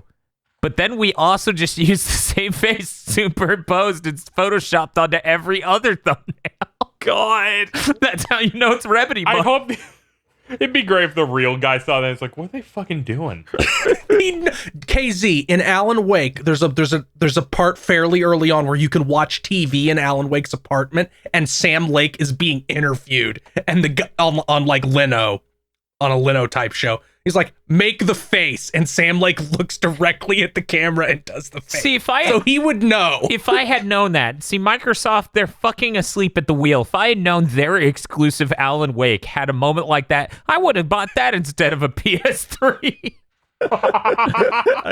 Alan Wake has the same thing Control does, where it'll have these videos you watch that are live action, like on the TV. Yes, it won't be full screen. It won't be full screen like Alan Wake, except until one of the, I mean, like Control, but it'll be like a thing you can watch on TV. And some of them are really good because there's like a Twilight Zone knockoff you can see multiple episodes of over the course of Alan Wake. Yeah, they do that in seemingly all of their games. It's really great. Which is great. I love it. I love the bravery of doing that because everyone knows that live action cutscenes in games is weird. And they're like, yeah, fuck you. We don't care. I'm like, yes. Yeah, that's why they're good. Yeah, that is why they're good. Quantum Break's hilarious. I love it. That's why I was slightly interested in the one Need for Speed this last Same! Like, yeah, there's live action cutscenes here. I'm like, oh, I kind of want this now. I heard a couple reviewers who are like, this part's jarring. And I'm like, fuck you, that's the gold. It really is. I'm going to be playing that game to get to that. God, Control We need does to it do where that. you just have projectors with real people on them. And it's really Yeah, funny it's great. really great. because you're seeing them juxtaposed on literal game graphics. Yes. It's like, this is the most bold you've ever gotten. I'm really hoping that Control will catch me more because right now I have like outside of one section pretty early on that I thought was great. It's mostly been okay. Go around this industrial facility, fight these guys. I'm like, no, I was hoping. The opening of the game has you walking through like a room where the carpet is as close to the shining carpet as you can get without just being the shining carpet. I'm like, I was hoping for something like it escalate from there instead of me running around the sewage treatment plant shooting people in the face. Yeah, it does kind of like turn into like a 3D Metroidvania in a way that's not great for some of it, but it has some really high highs. Okay, I'm excited to see more. The next thing I played is like in a very different quadrant. I played Doom 2 Okay. because I never You played Doom. fucking Too much boomer. City. Jesus. Yes, I never played Doom 2. I never played Doom 2. I played Doom 1 a lot. Did you play Wolfenstein 3D? We got to talk about this. No, I don't want to play the Wolfenstein 3. I'm No, you never don't. going to play Wolfenstein 3D. That game should have never been played past the year 1996. Look, all I needed to know to never play Wolfenstein 3D is like, oh, every enemy's a hit scan enemy. I'm like, oh, no. That's not true. There are a couple rocket enemies, but that doesn't really matter. The game sucks. Doom 2 does not suck. Doom 2 is fucking awesome. Which version you playing? I am playing it through GD Zoom Okay. because I own it on Steam, but so I'm just pulling the WADs from the Steam release Gotcha. into GD Zoom. Okay. In no dimension would I have thought that if you had told me that the super shotgun in Doom 2016 and Doom Eternal sucks compared to the Doom 2 super shotgun, I'd have said you were a liar. But no. Okay, just imagine if the super shotgun had an effective range of like 300 feet. Yes. As it should be. I don't care about reality. Go fuck yourself. It's like, oh, what am I going to do about that chain gunner on a ledge across 2 rooms? I guess I'll shoot the super shotgun from here and he will die. You're damn right he will. Yeah, I remember that thing being ridiculous. I really hope they put the Spectres in the second Doom Eternal DLC, which are the pinkies but invisible, Oh, fuck. which are great. But yeah, Aren't they already in like pinkies that just are cloaked? Yeah, I I think feel like I've Oh, I think that shows up in the first DLC. It may have shown up in the main game, but I think it may have it was just been the definitely DLC. in the main game, yeah. Oh, okay. Yeah. Those things gave me nightmares as a child. That's fair. I've made sure to commit to memory every new thing they fucked me in with the Doom DLC. I really fucking hate the skulls. The Lost Souls is what they're called. Fuck those things. Mm-hmm. They're the worst. I haven't beaten it yet. I know they're bad because I've listened to Civi videos. I'm on map 19 out of 30, so I'm a little bit more. I'm more than halfway. It takes me a little bit of time because I only let myself save at the start of a level. Okay, Civi. No, God. he saved it. He didn't save at all. like, In no, I his have to pistol Wolfenstein start. video, he said he would only save at the beginning of the level, I'm pretty sure. I can't remember. No, Oh, it's the wait, start no, of the that was the episode. episode. That's true. It was episode. So it was every 10 it's levels. He has poisoned our podcast. Look, it's only like 7. It's only like the levels are only like 5 minutes. I can't save scum through a 5-minute level. I feel like a subhuman, especially when it's constantly giving you health and ammo. Now, KZ, you don't have to worry unless I come on this podcast like I played Blood. I'm starting the Like, timer. I played the fucking Plutonia Project, whatever it's fucking called. I played Hexen, Blood, Heretic, and Daikatana. Oh my god. Now, Hexen 2 isn't the actual sequel to Hexen. That's Heretic. It's like, feel, goddammit. You gonna fucking... Have you played Witch Haven? Are you playing Tech War? Okay, we got attack. We got Witch Haven's fine. I want to play Witch Haven. I might play Witch Haven. Well, Gotta it's in the collection of boomer shooters I downloaded from the boomer shooter thread on 4chan. I'm like, where do I get Hexen? Oh man, Where do I get all these wads? I guess I'll download a 7 gigabyte torrent of these games. Jesus Christ. That's also mods. Well, that sounds cool. And the last thing, I started playing Wild Arms 2, which is my favorite game. I intend to do something with it at some point. Not a stream, but a different kind of thing. That game's a lot more poorly localized than I remember. Yeah, that sounds about right. Which I had always heard, but as a kid, I only had my memories, and I haven't replayed it in like a decade. I used to replay it every year. I'm like, oh wow, when you get a throwing knife and it's localized as hurl knife, it's like, oh, you're a little bit rough, aren't you? I don't think it's as badly localized as people accuse it of being. I think it's more that a lot of the dialogue in the first chunk of the game is cryptic as shit. So you have being slightly below the average for PS1 with like dialogue on the level of darkness, and within darkness awaits you a twofold nightmare. And it's like, no shit, some people got confused. Wild Arms 2 is really great because it's like anime logic taken to like superimposed on something that is otherwise relatively straightforward and realistic.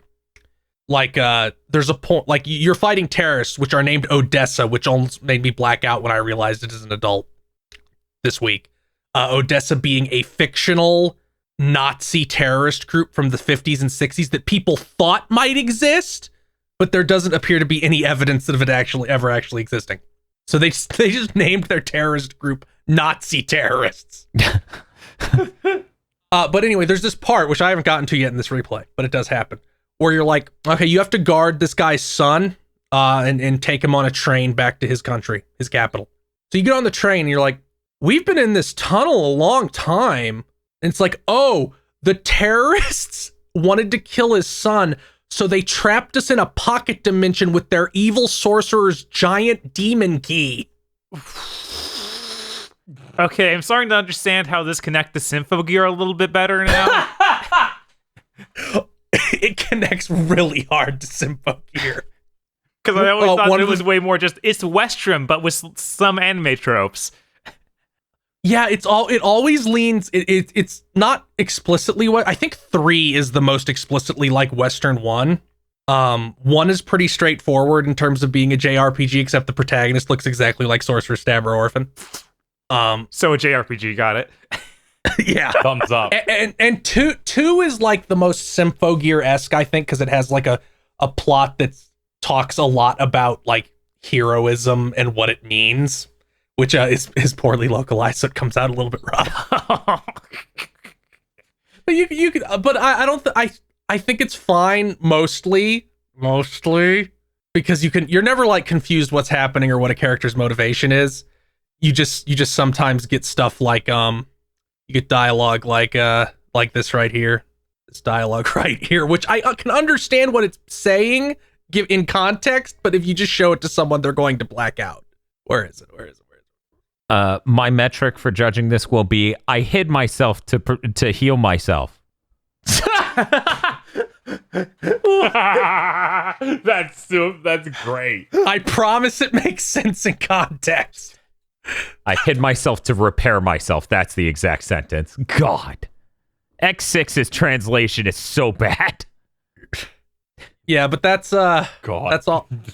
That's all I played. Wild Arms 2 is really cool. It's Wild Arms in general is if you've ever played Lufia 2, it just steals the system from that where where every party member has so many items they can use in the overworld, and that's how you solve puzzles. Oh, that's cool. I like that. Mystic Quest kind of gives a little bit of that vibe. Also, like all the dungeons are really cool. Like the first dungeon you do as a group that isn't the characters in every Wild Arms games, in the first 3 at least. You have to do a prologue with each of the main set of characters, and then they meet up, and the actual game starts. I imagine it's not like Octopath. Do they actually interact once you get them on a team? Oh yeah, once you get together, the actual story starts, and they interact like an RPG party, like it's like video game. Right? Because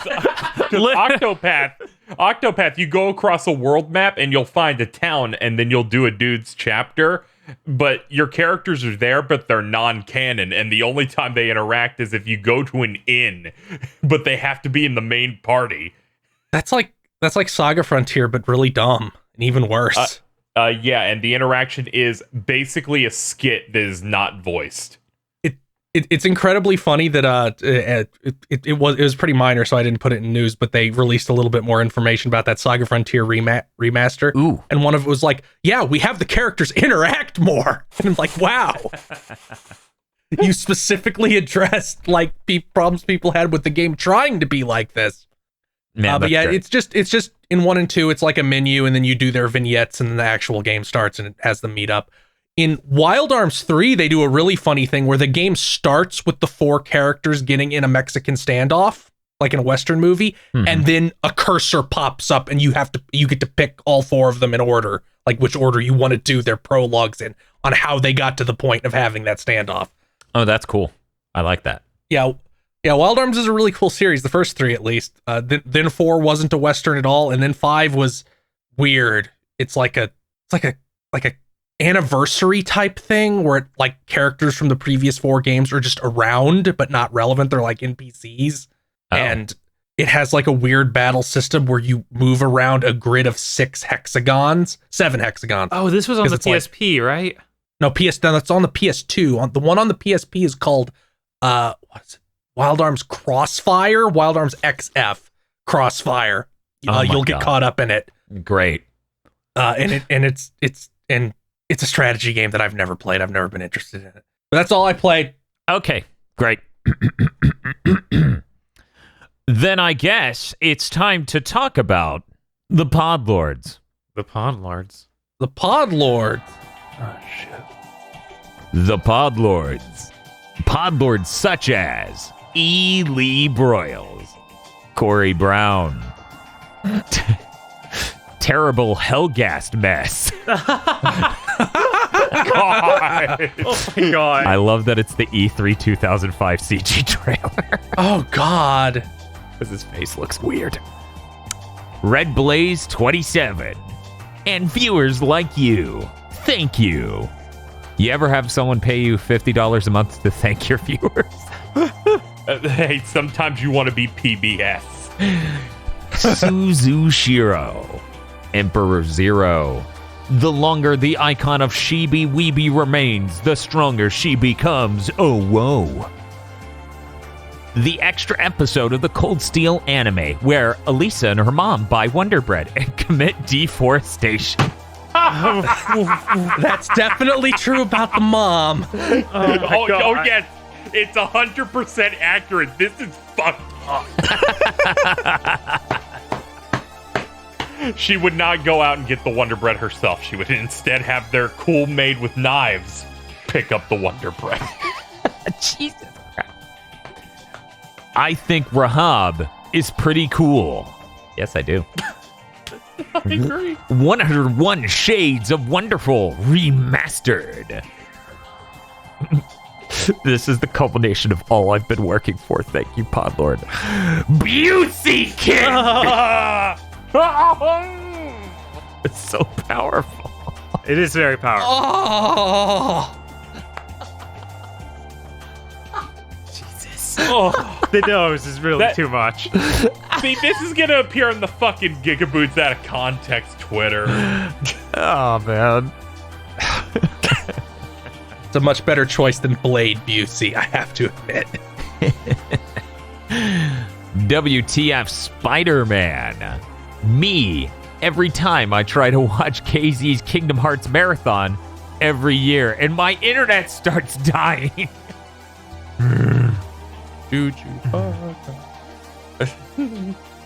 W. Fight you? No, I'm gonna breed you. Thank you, Shibuya, for unleashing this curse upon us all. It's really good.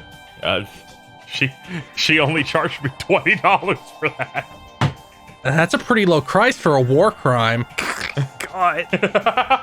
Dirty Did you clap for her like Blade Kitten does? Yeah, did you go, yes, give me. Yes, Shibuya. I'm like, yeah, hey, can you just draw the cheese to meet you rap, but it's adult Gohan about to breed with someone? Oh. And then she's like, which angle would you like? I'm like, this one looks pretty good. DFW 3K. Why did no one tell me they released a The Power of Terry instrumental? As in the Old Spice stuff. I did not know that, actually. I'm going to have to go check that out. Shiny Mew. Santi Kunai. Kristen C. Stop using photo mode on Tifa. Her mature dress is finite, but a terabyte worth of Tonberry reference photos will make you unstoppable. Doink is eternal. Doink eternal. Devil Summoner Raido Kuza Noha versus Digital Devil Saga Switch Edition! What? New Super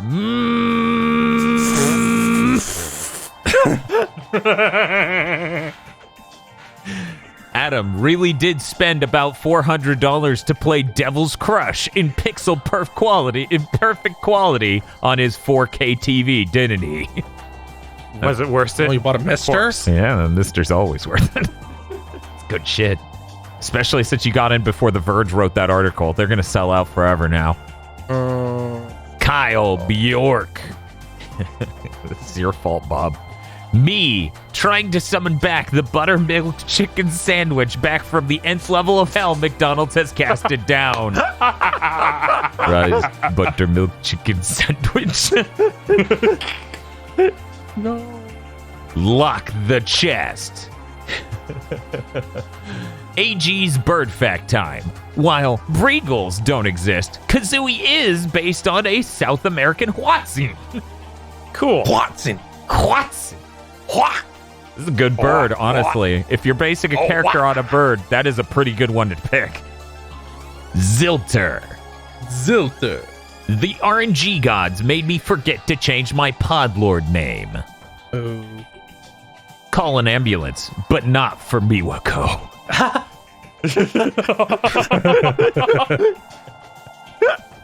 Blig da blue, schlig da spoo.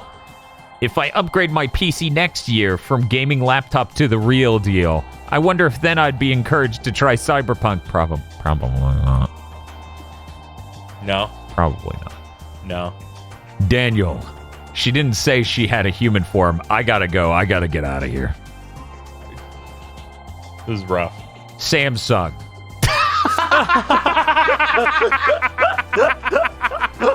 We won't be reading what they wrote in their icon aloud. You have to go to the YouTube video for that. Hold on. Let me take off my glasses. Please buy OLED? Yes, correct. Okay. All right, cool. KZ put that image in for 1 frame. Cooper Tank. Lamu. One day, at Fight Game Moves, will tweet Bite of 87. Tragic. Oh no. We did it, Bob. We saved the city. God. Last Core is a great game. Sure. We saved the city. We definitely did that. That's what we did. Bob, much put on in the a same shirt. much in the same way Superman saved the city in Man of Steel. Correct. Except you probably didn't murder someone. Not that we know of directly, I guess. We didn't see it. Bird here. We stan you too, Apple Gothic. Thought my mustache was uncool? I'll show you, Bulma. I'll get a man bun. Resident Evil 4. And I shit you not, the image is just Resident Evil 4. Good. Okay. I voted for Bridge to Terabithia. My sister voted for Golden Compass.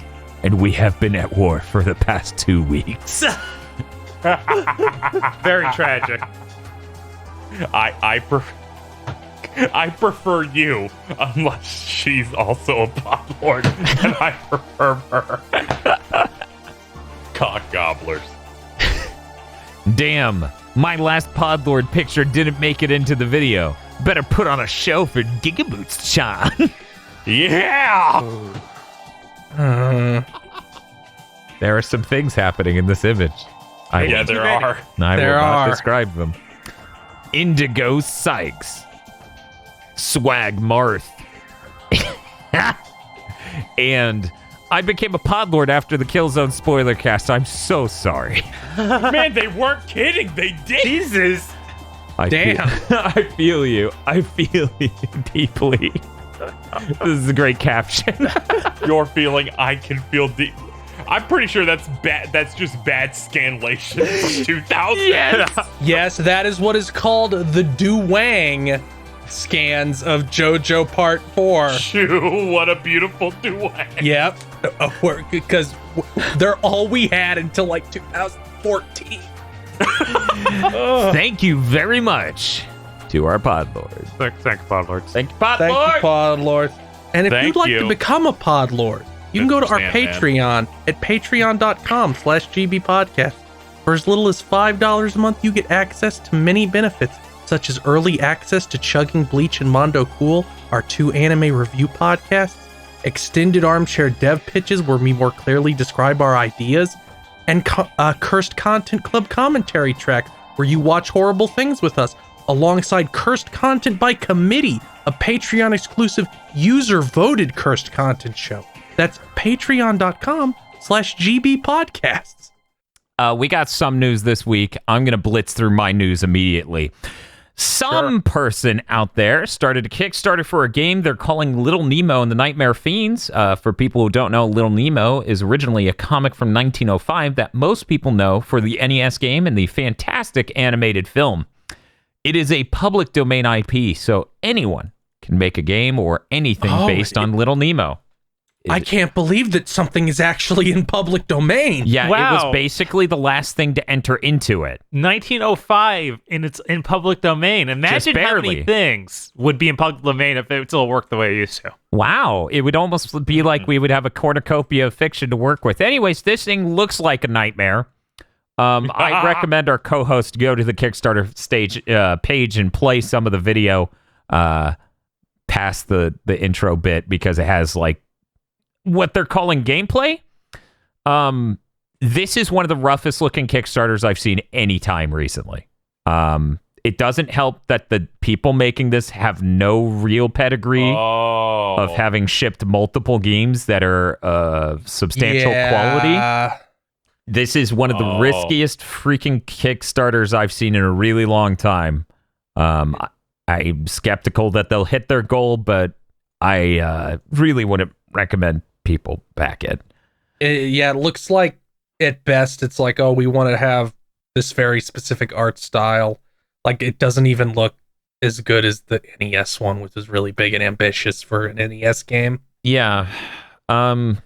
It going for the same art style is neat, but the frames per second is way too low. The Kickstarter video itself is rife with statements that sound kind of questionable in how much they're reaching. For example, at one point, they're like, we're going to take inspiration from Winsor McKay by animating our characters. And I'm like, are you serious? This is what's supposed to... And then there's another part where they're like, so we thought we'd make a game like this where you go back with new abilities and get new items. And I'm like, so your killer features that it's a Metroidvania? And if you watch this video, it's pretty clear they don't have a strong mechanical idea for what makes this interesting. I understand wanting to do a Little Nemo project. I definitely have wanted to in my life because Little Nemo's great. Except for the original comic and the parts that are racist. But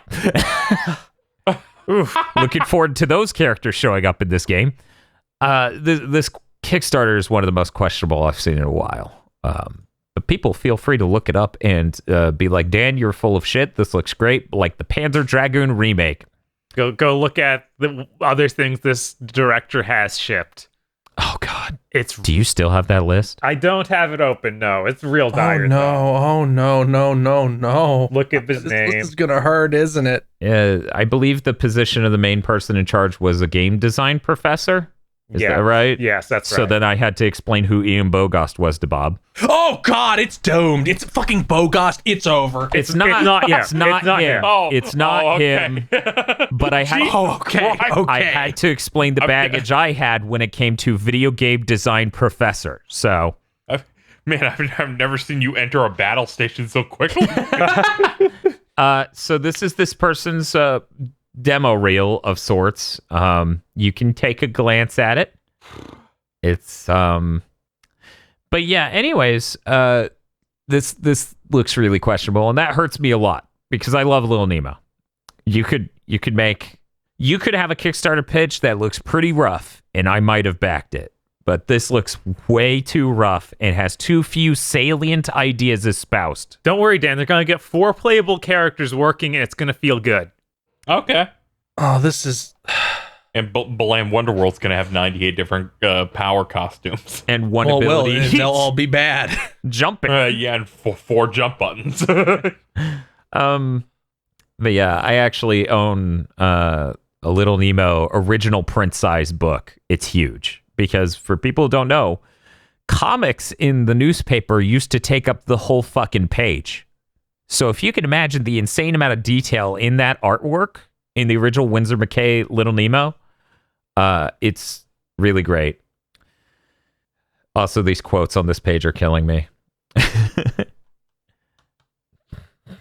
I need to see the original context for all of these. This pitch quote where, weirdly enough, under story, they have inserted quotes from random people about this project. This might be the best use of public domain I've seen in a video game. No, that would be what was it? The Darkness that had How to Kill a Mockingbird or To Kill a Mockingbird? Yeah, just shove the whole movie in. Just shove the whole movie in. But yeah, anyways, this looks really, really rough. I just thought I would bring it to people's attention so that way if I ever make reference to it, they know what I'm referencing. Mm-hmm. Also, it's a real shame for anyone who's an emo fan. That game on the NES is a little hard, but really great. That movie is fantastic looking. Let's move on, Bob. You have some other bizarre game, right? Oh, yeah. My one news article. Turbo Kid, the 2015 Canadian film, is getting a game. Has anyone What? else on this podcast watched Turbo Kid? No. I don't know what this is. Okay, so Turbo Kid's a really good post-apocalyptic, sweet but funny indie film. I don't know how to describe it other than it's funny. Go look up a fucking trailer. Yeah, It's like if Kung Fury wasn't bad. That's not a bad description for it, I guess. Yeah, it's a neat, quaint thing worth looking into, worth checking out. What do you mean the Blu-ray of Lil Nemo's $53 fucking dollars? Eat my ass. Are you fucking serious? God damn it. Oh man, I should go buy that in a Season of Powers. God, you should buy that. That would be a better purchase than Powers. Yeah, even at $53, yes. Jesus, fuck. but yeah, the game for Turbo Kid is being made by some people who made the PewDiePie video games. Yeah, they made 3 different Legend PewDiePie of the video Bro games. Fist. And they also made the H3H3 game. Oh, that dude has a video game? But yeah, this game looks rough. All we've seen so far of it is like pixel art of the main character on his bicycle and then killing one enemy. It has that sprite style that instantly makes my brain turn off, and it's hard to explain. Where it's like, the sprites don't have like borders or outlines, rather, I guess is the term. And it's like, and so just something about how the sprites in this look specifically just turned me off real hard. I think of a lot of bad 7th gen indie games that looked like this. I mean, yeah, I understand what he's talking about. Yeah, because if I remember correctly, Sword and Sorcery That is the one that I am immediately coming to mind. Yeah, this animation style looks a lot like that. It really kickstarted a lot of indie games. Also, during that he does like a Mega Buster shot that's like obviously not a pixel effect. It's like just they stuck like a Unity lighting effect on it. I'm like, Yeah, good. it's not doesn't look consistent, and it's just not great. And that's basically all we get to see. And yet that I would trust that more than this little Nemo Kickstarter. Oh yeah. Yeah. Yeah. I mean, he probably has more than 4 frames to jump, unlike the guy who literally uses a spring to jump in that little Nemo game. Yep. Oh, I didn't realize Discotech was the people who put out that little Nemo Blu-ray. That's insane. Oh yeah. Yeah. Huh. It's weird that it hasn't been reprinted yet. Yeah. Yeah, that's pretty bizarre. I guess they did say that things that are more than 5 years old, they might not be able to get the license back for. Gotcha. Maybe they're working on an ultra big dick 4K version. They could be. That seems like something they would do. Watch, I already have a copy of the Blu-ray. You probably do, Dan. I think I have the DVD because they didn't put out the Blu-ray until 2016. Okay, maybe. Yeah, I'm pretty sure I just had the DVD. Anyway, that's really bizarre for that indie film to get a game this late. Yeah. It must be some weird passion project, I assume. Because that's a really weird IP to go for otherwise. That movie's pretty good. People should check out Turbo Kid. Yeah, it was free or it was on Netflix for quite a while. I don't know if it's still there. Yeah, check out your streaming services. See if it has Turbo Kid. It's a pretty neat film. Pretty funny. It's got some good moments. It's got heart. That's also important. It is on Tubi, Vudu, and Crackle for free on any of them. Don't talk about Crackle. Too late. Fuck. Moving on to other games that are announced out of nowhere and might have pixel art. KZ, can we go to your second news bullet? Sure. Teenage Mutant Ninja Turtles Shredder's Revenge announced. This is being developed by Tribute Games, published by .emu or .emu. Persona Sama, who worked on Skullgirls, is confirmed to be working on it. This looked dope. Yeah, it did. That looked stellar. I saw a really cool animation, and then they switched to gameplay, and I went, ooh, this is like good on all ends. Yeah, it was like the animation was neat. And I'm just sitting there and I'm like, the game must look a little rough if they're showing this much of, and then the game looks so much better than the animation. I was floored. Yeah. That's always the fear where you're like, is that trying to entertain you and get you excited so that you will buy the game, and the game doesn't look good, but the game looks fucking awesome. Yeah, it does. The only fear I have is just it's Tribute Games. There's always some weird thing that makes them bad. Or as you like to call it, Monkey's Paw, the studio. Yes. I'm It's like it Mercenary Kings is so great, and then the paw curls. they look so good, and then something. Flint Hook is so great. Paw curls. Oh yeah, I actually didn't even play Flint Hook. Panzer Paladin looks amazing. Paw curls. I haven't played that. It has 85 levels and no level gimmicks, so it's just mush. So it's Wolfenstein 3D. Got it. You see, the monkey's paw on this is that this game will be 42 minutes long. Okay. Yeah, that's way better. That's better. That's better than any of these other options. Yeah, I'd rather play a game, finish it, and go, man, that was pretty great, than go, I never want to see you again, Mercenary Kings. You know, I'm looking forward to revisiting Double Dragon Neon. I'm not interested in Mercenary Kings. Yeah. I just like think about Mercenary Kings every once in a while. Like, surely no one who backed this wanted this. I assume they didn't. Yeah, I don't think anyone expected it to be like the weird combination of to be things Monster they ended Hunter. up. Yeah. Yeah, no. Yeah, okay, this is a Monster Hunter DVD. fused with- This is a DVD. Thank God I didn't just buy a second Blu-ray on accident. You bought it? For Okay. $60. I You thought, bought a second copy of Powers? Man, Dan, you know what you have to do? Watch that Blu-ray on the Trinitron. damn right. No, Bob, I didn't buy it for $53 on eBay. Discotheque's direct shop had 2 left. Ooh. For $28, which means by the time this goes up, there's 1, maybe. Good luck with that. Good luck with whoever wanted to see that movie in a fucking stellar quality, because oh my God, the animation works so good. For anyone who doesn't know, Miyazaki actually worked on that for a huge duration of its development. Anyway, yes, this Ninja Turtles game looks fucking stellar. I haven't been this excited for a Ninja Turtles game possibly ever. Yeah. I mean, I was hyped for that PS3 revival was going to be the one. PS3? Which one? Reshelled? It was just a straight remake of one of the arcade ones. Yeah, it was just Turtles in Time, which isn't as good as 2 or 3. Yeah. Yeah, I think it was Turtles in Time reshelled. I have to inform everybody there is now no copies of that little Nemo because I just bought the other one. Damn it! Now I can't get it. I guess I gotta buy Power. Phil could smell the blood in the water. It's like, Casey's gonna order this. I can't let him do that. I started sweating when I realized I slept on the opportunity by not buying the Blu-ray the second the print came out. I was like, oh no, what was I thinking? It reminds me, I need to order my Scribe Blu-rays before those sell out.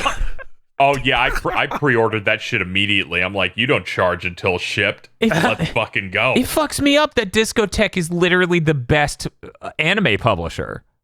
They are because every time they do a drop now, I have pre-ordered at least one thing. Yeah. Kind of messed up. Yeah, I'm buying Project Echo again. Dude. They found the good shit. Yeah, they found the film reels. That guy making the meme of him being like buying the original film reels, buying them right as Discotech announces that they're doing an upscale.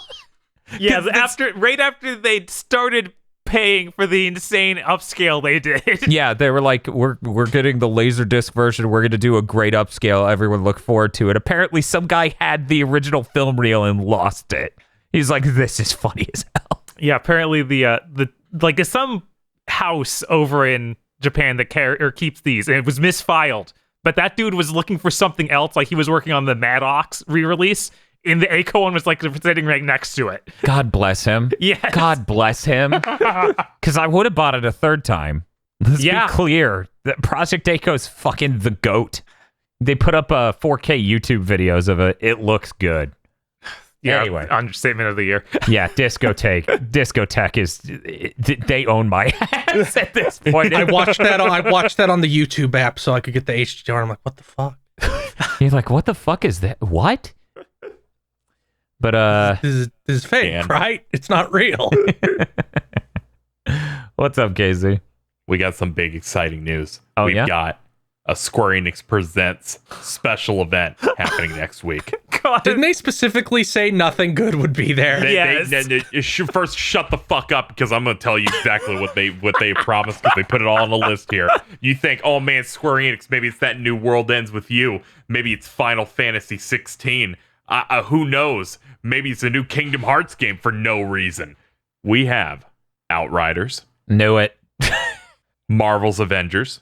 Oh my god. Just Cause Mobile. Are you... The only Japanese game listed, Balan Wonderworld. God damn it! That's gonna launch next week! Tomb Raider 25th Anniversary. Yeah, I'm sure you'll do something fucking great. It already leaked in the Microsoft Store. It's just going to be the all three reboot games packaged into one thing. You know, I had hopes it would at least be the mobile game we saw a screenshot of last year. Now we don't have to be confused. We don't have to be confused about which one she becomes the Tomb Raider in because you just get all three. Yes. Fine. No more Target confusion. New Square Enix Montreal games. That could be something, maybe. This is what they consider their biggest title. The world premiere of the next Life is Strange game. I mean, people do like that. Somebody commented on Life is Strange. Somebody commented on the Killzone Shadowfall dialogue, background dialogue that sounded like improv. It sounded ad lib. Yeah. They commented that all dialogue in Life is Strange sounds like that. Yeah. What? That's part of its selling.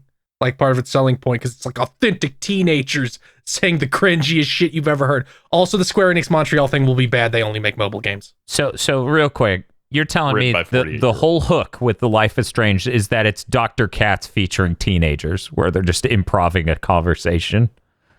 That sounds terrible. I don't think it's literally improv, but it's all the dialogue is real bad. Like in the first one where she says she has to watch Final Fantasy: The Spirits Within on that tasty plasma. Yep. when you inspect the flat screen TV. Yes. Who would sit that's there the and line gush in that. about watching such an old thing on a brand new TV? Anyways, moving on. Yeah, this killed me. I'm like, man, I'm so excited. This is here it is. Favorite publisher. What you got? 0, 0, 0, 0, 0, 0, 0. What? Look, they need to consolidate all their Western studios that are doomed into one event. I know. And then It's gonna set be Square fire Enix to it. presents the One You Care About edition, and I'm gonna be like, yeah. I'm trying to think how Sony could do this for me. Because I think Sony's my favorite publisher. I don't know. Not a big fan of publishers. I'm a bigger fan of studios, like developers. But I'm trying to think of what Sony would have to line a show with. Here's Days Gone PC port. Days Gone 2. The Last of Us 3. But you saw that extra ending in Days Gone. That would be exciting at all.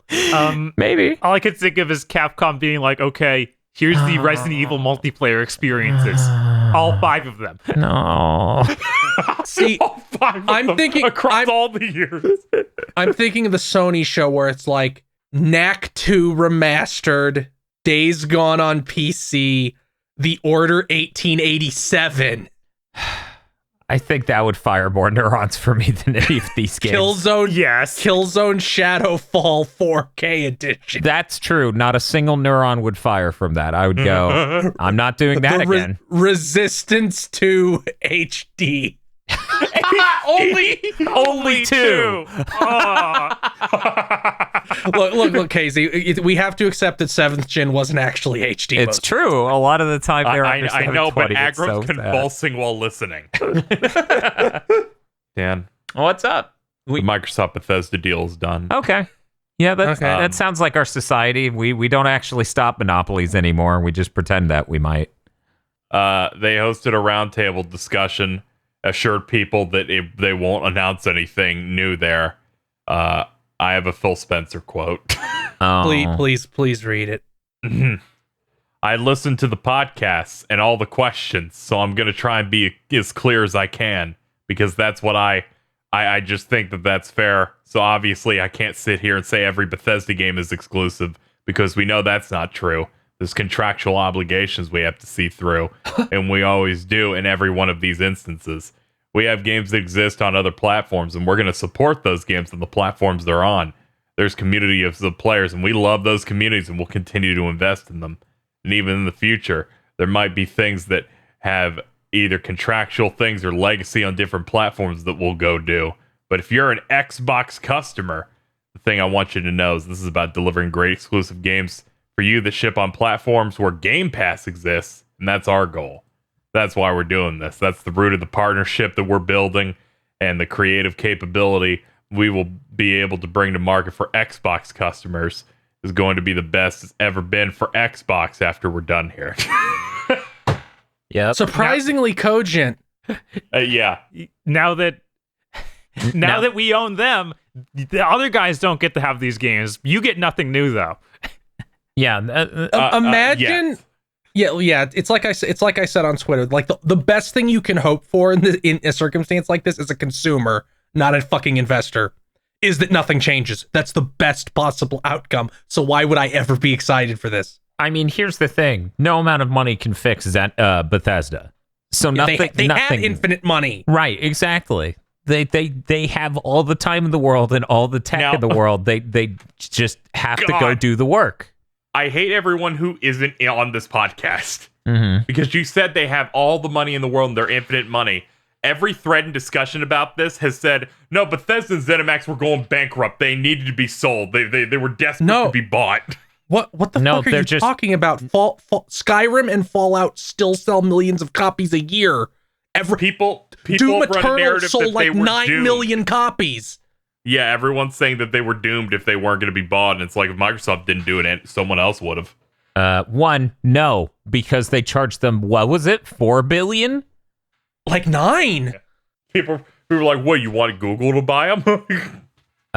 2, motherfucker, pay attention. This isn't a small mom and pop shop. This ain't Double Fine. This is fucking Bethesda. $7.5 billion. Microsoft paid more for Bethesda than Disney paid for Star Wars and Marvel combined. Yes. Yes, yeah, I do remember mauling. Shut the fuck up with you. They had to be bought. One, no one else could have bought them even if they were interested, because that's way too fucking much money.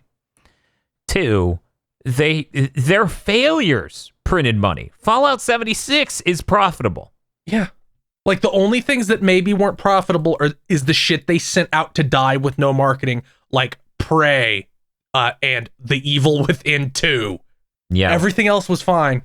Yeah. They were definitely doing fine. That's an insane take by people who hear shit said about other things and don't do the research to see if it's true about the thing they're talking about. Because you hear about companies being bought who are financially troubled all the time. So clearly, since they're being bought, it's that. It's not that they were a privately owned company, so they could be sold for an insane amount of money. They were hosting E3 events every year. Yeah, that's not cheap. They're and unjustifiable for half the years they did it. They're small, Bob. It's a mom and pop's developer that owns, what was it, 7 studios and 13 major gaming IPs. Yeah. They added a bunch of games to Game Pass. I guess technically today. By the time this comes out, they're already out. Okay, cool. Like both Dishonored, Doom 2, Doom 64, Doom 3, Doom Eternal, all the Fallouts, all the Oblivion, Skyrim. It's all of them. It's fucking like everything they could conceivably put up. There's like 20 Bethesda games on there. They also said soon they're gonna add the FPS boost to some of them. They won't say which ones though. Oh, cool. They already showed it off on Fallout 4, but then didn't actually implement it. So I assume that's one of them. Right. Oh, okay. I didn't know if they do it on anything using like their creation engine, because I just imagine it'll make the whole game explode. Yeah, like that's Fallout 4. I don't even think it had a good frame rate on the fucking 1X. Yeah, it's capped at 30. I don't think it had a good frame rate. Yeah. I mean, I remember Jeff Gerstmann when that game first came out being like, it feels like him recording in his car as he drove home from Giant Bomb, talking about back when he would do that every once in a while. It's like I don't know how they shipped this. Like, you know, I'm doing that thing where you turn the console off and turn it back on because maybe the game was running too long and that's why it runs like this. Yeah, that's a Bethesda game, all right. Yeah, I don't think anything great comes out of this, but I guess if you have Game Pass, you get those games, and that's good for you. But larger circumstances, this is not a great thing. It's not a great thing that so many classic gaming IPs should be owned by such a large company that has a really bad history of treating their classic gaming IPs. I heard somebody say, I would be interested in id making a Halo, and I almost throttled them. The notion that id should have to go fix Halo for Microsoft because they can't stop shitting their pants. God. Speaking of id fixing anything, there was a part where Phil Spencer's like, "Yeah, we're probably gonna make some good use out of id tech." Just their engine. Sure you will. Sure. Good what? luck. You know, God. like the only thing that I could see even potentially coming out of this that I would think is neat and couldn't exist otherwise, and this won't because it's a nice thing, and that doesn't happen in this world. would be if Microsoft was like, we really need a win. Obsidian, can you just make a Fallout game so people will shut up and we'll get so much positive PR? Yeah, that would be the most positive thing, and then it would still be exclusive to Xbox and PC. Which I mean, you're stupid if you play a game like that on consoles anyway, no offense. I know a lot of Bethesda fans who play on PlayStation, so yeah, you know, they exist. I'm not saying they're... It's like, oh no, I'm missing out on fucking these great mods like Foot I'm missing out on the game running. Yeah, it's not ideal by any means, but it's definitely the sacrifice a ton of people make. Also, like, let's be frank here. Bethesda games never run well, so signing up for that is already like, oh, I wish this Bethesda game ran better. Yeah, I wish it was Sonic the fucking Hedgehog, but it sure ain't. And you could fix both of those problems on PC, Dan. Console fucked owned once again. Well, shit, I guess feels right. But anyway, let's move on. Great news. Denuvo's anti-cheat tech's coming to PS5. God. Okay. I hear the anti-cheat is not as exhaustive on system resources as the anti-tamper, which is a completely different Denuvo tech. Yeah. Yes. And apparently anti-cheat has been used before on the PlayStation 4. So this isn't as newsworthy as people thought because they assumed it was the anti-tamper tech, which is the problem. Okay. Why is Denuvo still in business? I don't fucking know. Probably because there's no They God fail feel. upward. Because They're failing upward. Their shit gets cracked day -1.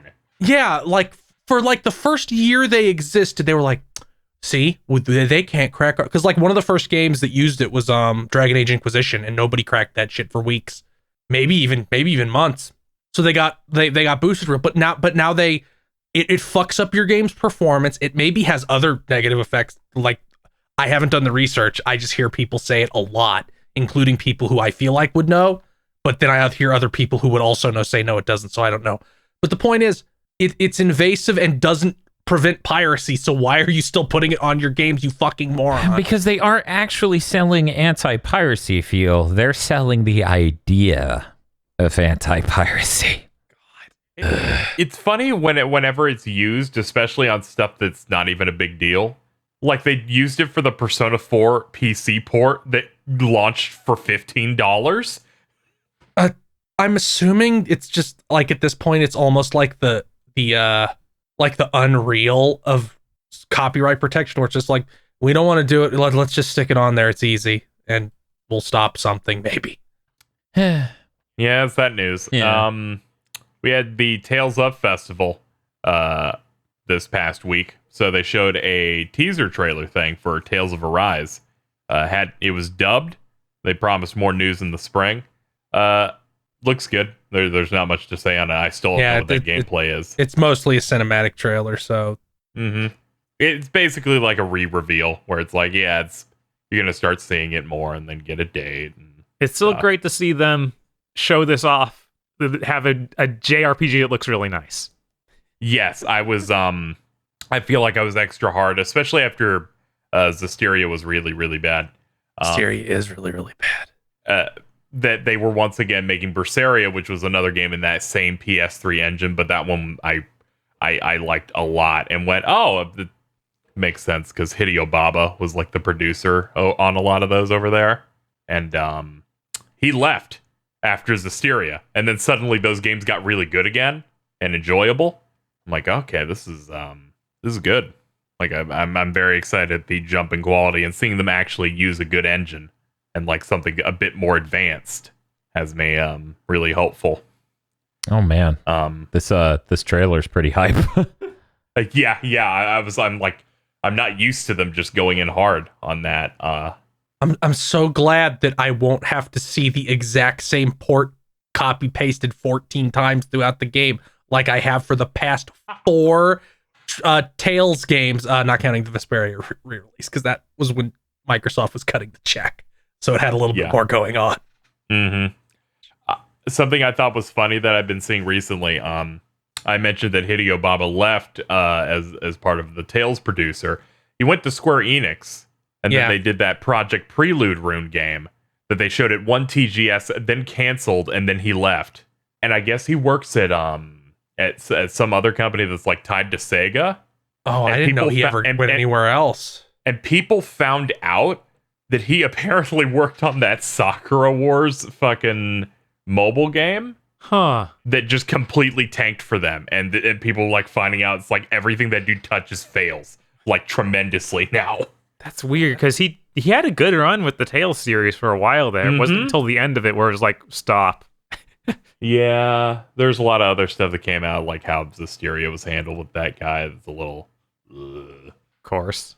Zestiria is so fucking bad. It is. It's unreasonable how bad that is.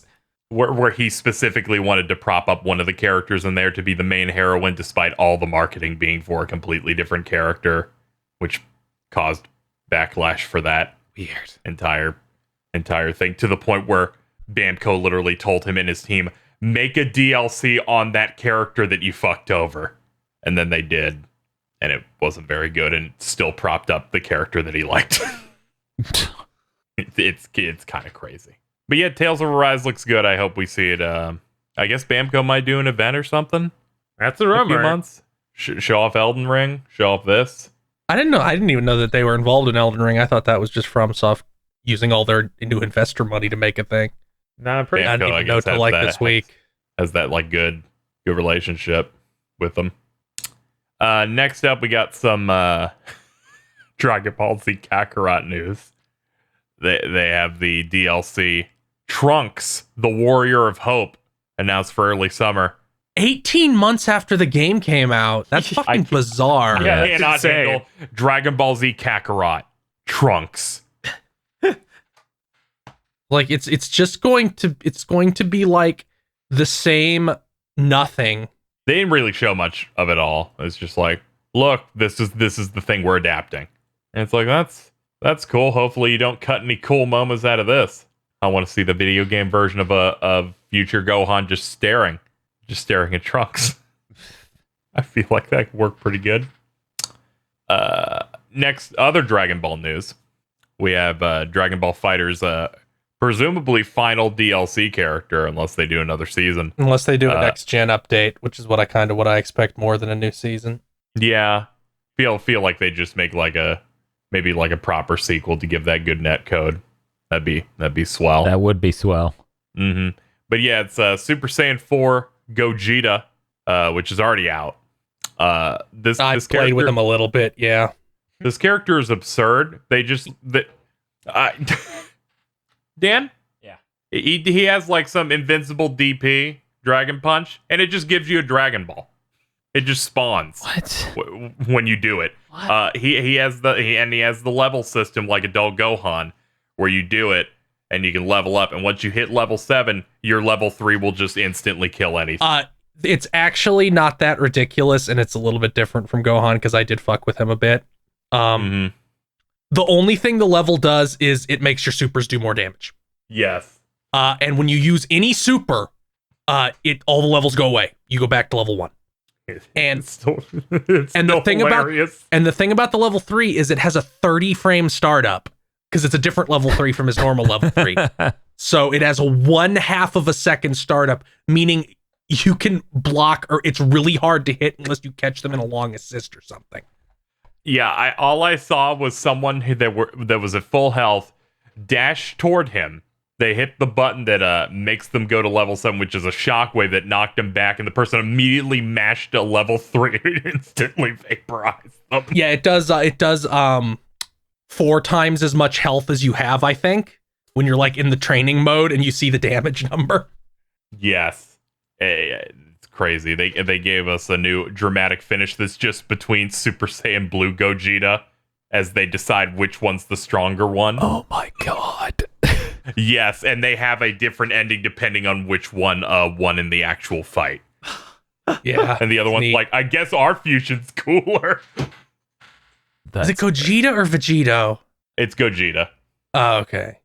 Yeah, so it's the Super Broly Gogeta and then Super Saiyan 4 Gogeta. That's really funny. Yeah, it goes in hard. I feel like the end of that, they just show the sun's like shitting its pants. I really like the he has the party popper Yes. where in GT he like acts like he's gonna do a Kamehameha and then does like it shoots out like a party popper. He has that and then he teleports behind you. Now, this is the last DLC for the game, as far as we know, right? Yep. Yeah. Okay. I wonder if we're gonna how they're gonna continue with this, or if there's gonna be like that's it. Yeah. I just like a sequel where they just do rollback and I don't know, make the game prettier. I mean, Bamco has to ship one of these fucking games every year, so I feel like this one sold a lot. We're doing this one again. Yeah. Feel like they can start working on that, and a Dragon Ball Z fighting game that's this good with good net code will sell them in an absurd amount. Like that will just go crazy. Last bit of fighting game news I have on mine. Grand Blue Fantasy Versus DLC character Eustace was announced for late April. Isn't that It was a small. Isn't that the Courage Cowardly Dog guy? Yeah, does he have a giant mask? Yeah, Ooga Booga Booga, you made me look bad. Yes. He's a dog boy with a rifle that shoots lightning. Okay, gotta see this one. by the way. They covered his sides and back, which I think is unacceptable. Hopefully he has an alternate costume. They've been doing that where you beat the story mode and you get the alternate costume for the other characters. So I assume they'll do it. Okay, good, because they gave him like a new variant in the same announcement, because where he's like, yeah, he has like a Metal Gear-esque sneaking suit almost, except it has pieces of armor on it. And that's the one that they're using in the fighting game. I think this is the coolest of the one I'm most excited for this set of DLC. We'll have to wait and see if I assume they're going to do another whole season of this. I have a hard time They justifying. should do a next gen update. They should. It's really hard to justify behind these with that game. Still Cygames has a lot of money, so I'm hoping they're just going to be like, do it. Yeah. If there's companies that can burn money. I think in their like poll, like 3% of Japanese players own a PS5, which is honestly more than I expected. Yeah, I hear the supply issue over there is way worse than over here. Yeah, fucking Dylan Cuthbert still can't get a PS5. Right? I'm like, what the fuck? No wonder your game's on Stadia. Everybody can get a Stadia. That's true. You have one right now. It's called a Chrome browser. They're giving those things away. That report came out that Google was so up their own ass that they produced an insane amount of controllers than what was needed, to the point where that's why they were giving them away for free. Oh. Because it was costing them too much money to hold. Yeah. Yep. That makes sense. Yep. It's a bad controller. It is really bad. It feels super cheap. That thing felt bad compared to the DualShock 4. And that's not even in the same power level range as the DualSense. Yeah, I felt a lot closer to I'm going to hold the DualShock DualSense 3. and rub it again. Yeah, it does feel a lot closer to the DualShock 3. Still not as good, but No. Whoa. Not as good as the 3? It's closest probably to the God. What's the name of that failed console? That was Ouya? Ouya? Yeah. Yeah, the Ouya. It's pretty Ouya-esque. Yeah. Yeah, it's pretty rough. God. Okay. My last bit of news: Shin Megami Tensei Nocturne HD got rated by the ESRB.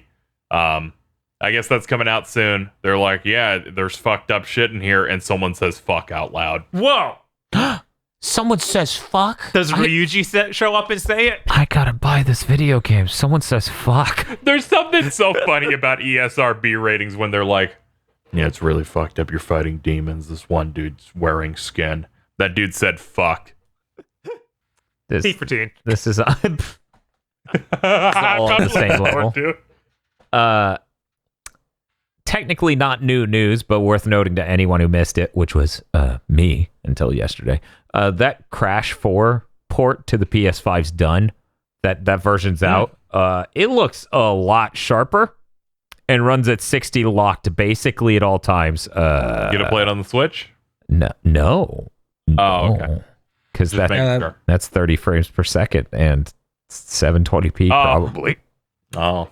But yeah, the PS5 version looks really sharp, really smooth. Also, I did watch that Digital Foundry video. It is 720p. Unless you're on portable, then it's 540p and goes down. Yeah, that sounds about right. Yeah. The sacrifices that need to be made. Yeah. Do you think the Switch Pro will be programmed right so that way games don't cap at 720p and they could go higher res and downscale? I think it'll vary per game. That's my guess. Because it's also my guess. I'm literally saying, do you think Nintendo designed it wrong and no game can internally run above 720p? In portable or in In portable. Okay, in portable, probably that's the case. Probably That's is like the important. 720. That's my guess. That's important. It was like there's no way in home console mode. It's gotta at least go to 1080. I mean, fucking Yeah. the original Switch could go to 1080 Yeah. docked. So, but yeah, I ask because there's no reason you wouldn't be able to, in theory, have all the pre-existing Switch software run in the docked mode power profile on the Switch Pro in portable mode. In theory. So it'd be really nice if they didn't have some insane internal machinations that keep you from running it above 720p. But who knows? Phil stole some news from Bob, I see. Oh no, he got it in there before I could.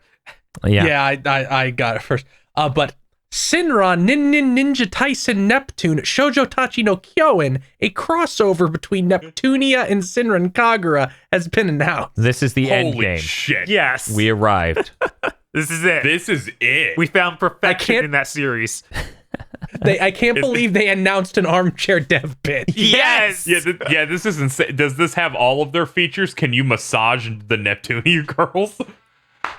Maybe. Uncertain. This game is the inflection point of all horny that has ever existed.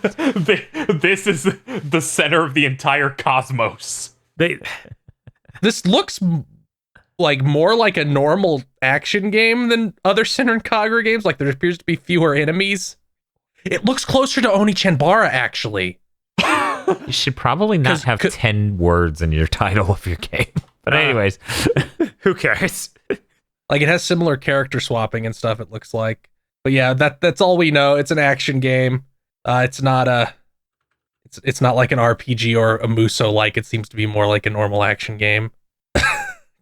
God. Yeah, I'll have to wait and see how those levels designed. I assume they're not going to be much more than regular Senran Kagura levels of.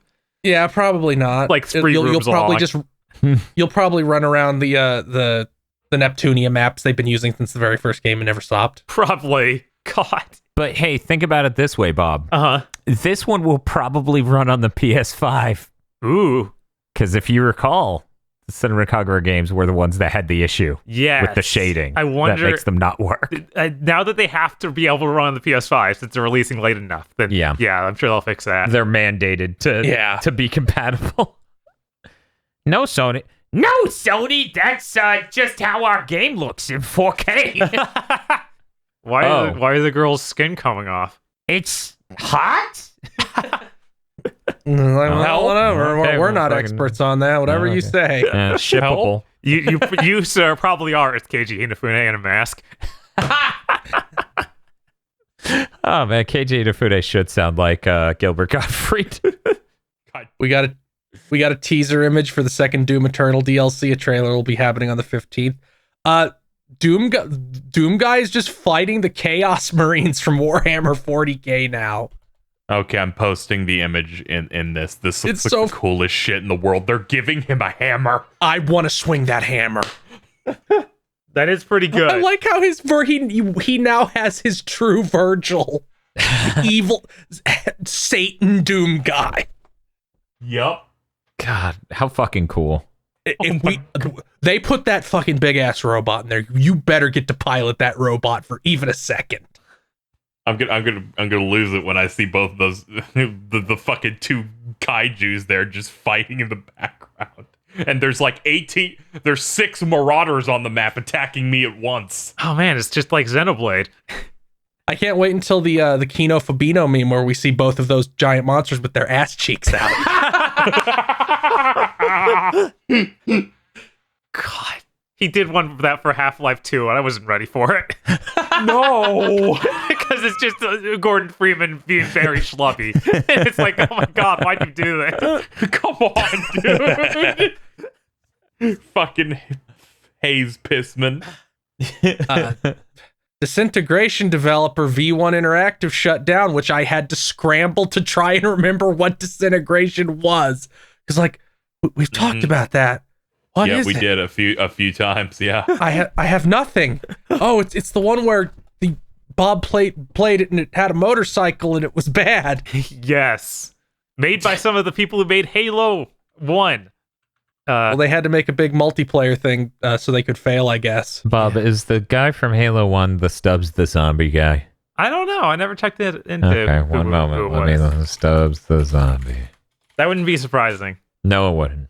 But he's not the one making that Battle of Fluasia. What? 6 days in Fallujah. Oh, 6 Days of Fallujah. Oh. He's not the Yeah. one doing that. That's a separate Halo guy. The Yeah. war crime game. Yeah. Yeah, the war crime. But this was the track. I remember listening to the interviews of the big Halo guy that worked on Disintegration, headed up that studio, where they're like, yeah, a lot of people said we should drop our multiplayer mode, said we're not big enough for it, and and then the game released in June of last year. September of last year, they announced closing the servers in November, and now they're announced the game. The studio's gone after the game had only been out for 9 months. From the article I was reading, it says that they are announcing they're closing and still paying their employees for a while to give them time to turn over to a new job. Hopefully that's actually happening and they're doing that properly. Yeah, I hope that actually happens. That'd put you ahead of Cliffy B. Yeah. Yeah. That's the bar for humanity, by the way. You got to jump over that. Yeah, let me see. They were being published by Private Division. Shuffle. Yeah. Oh yeah, that's like Take-Two's like indie. Arm. I was trying to remember. Listen, aspiring industry people, you can't make like a multiplayer only shooter and just release it and expect not to die. It also had solo. It also had a campaign. Yeah. I think there's a weird thing where it wasn't a real campaign. Yeah, Bob said it was like it wasn't a real campaign. It was like Titanfall, where it's just like either bot matches or like real matches with story overlaid on it. Yeah, and a tutorial, really, more than anything else. Yeah, I got tricked by listening to the man talk about his game, where he talks of the story in the way that tricks you into thinking how much depth and stuff is going to be involved in it. You know? Yeah. I know that the interviews came out about that. Maybe it was just locked off. Like, I don't know. It's like if someone really gassed up Destruction All-Stars story. Yeah, man. I wish that this wasn't such a bad idea on so many levels. Yeah. Because you want a rope for this sort of thing. You really do. Of like, hey, dude who's known for Halo set out on his own to make his own studio with some cool ideas. Mm-hmm. Yeah. And then it's like, why'd you make this? Yeah, and it crashes hard enough to the servers are going to go down after 3 months and their studio's done less than a year. Yeah. It's like, you don't want to see that. That's rough. Sucks so bad. Can we get some more bad news? Sure. Twitch is integrating social credit score like China. I hate you so much. What? I wrote underneath this, you got to stop writing headlines like this, Phil. I'm dying. Oh, I assumed that was Casey. Nope. No, but I share the fucking sentiment. I know what you're talking about. I don't. Yeah. Please explain. Twitch is integrating a thing called a brand safety score. What? It will be determined by a number of factors. The games you play. What? The type of things you say on stream, the type of things your chat says on stream. Oh no. And manual evaluations from Twitch staff. If this thing goes live, it will be less than a year before there is an enormous scandal of people trading positive evaluations, probably for nudes, knowing Twitch. But yeah, this is how they'll determine, opportunities and sponsorships and a bunch of stuff like that. Yeah, that's scary. Mm-hmm. Are you a good little cock? That's what the score is determine. As I wear, don't sit. As I wear, and they're like the term "cuck" has appeared in this chat too much. You can't get the big buck. As I wear a Soviet army looking outfit, but it's been colored to look like Twitch's logo.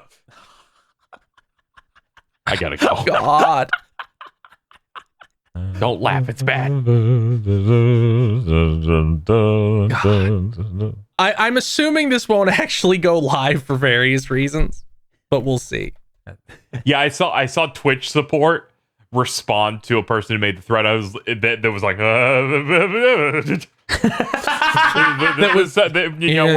we're always looking at trying out new things, and this is something that we are not launching yet. They go, I gotta go buy. We weren't supposed to know about this yet. We were supposed to be able to roll out our bullshit PR to trick you into thinking it was good. Okay, gotta go. Fucking Hanna-Barbera running noises.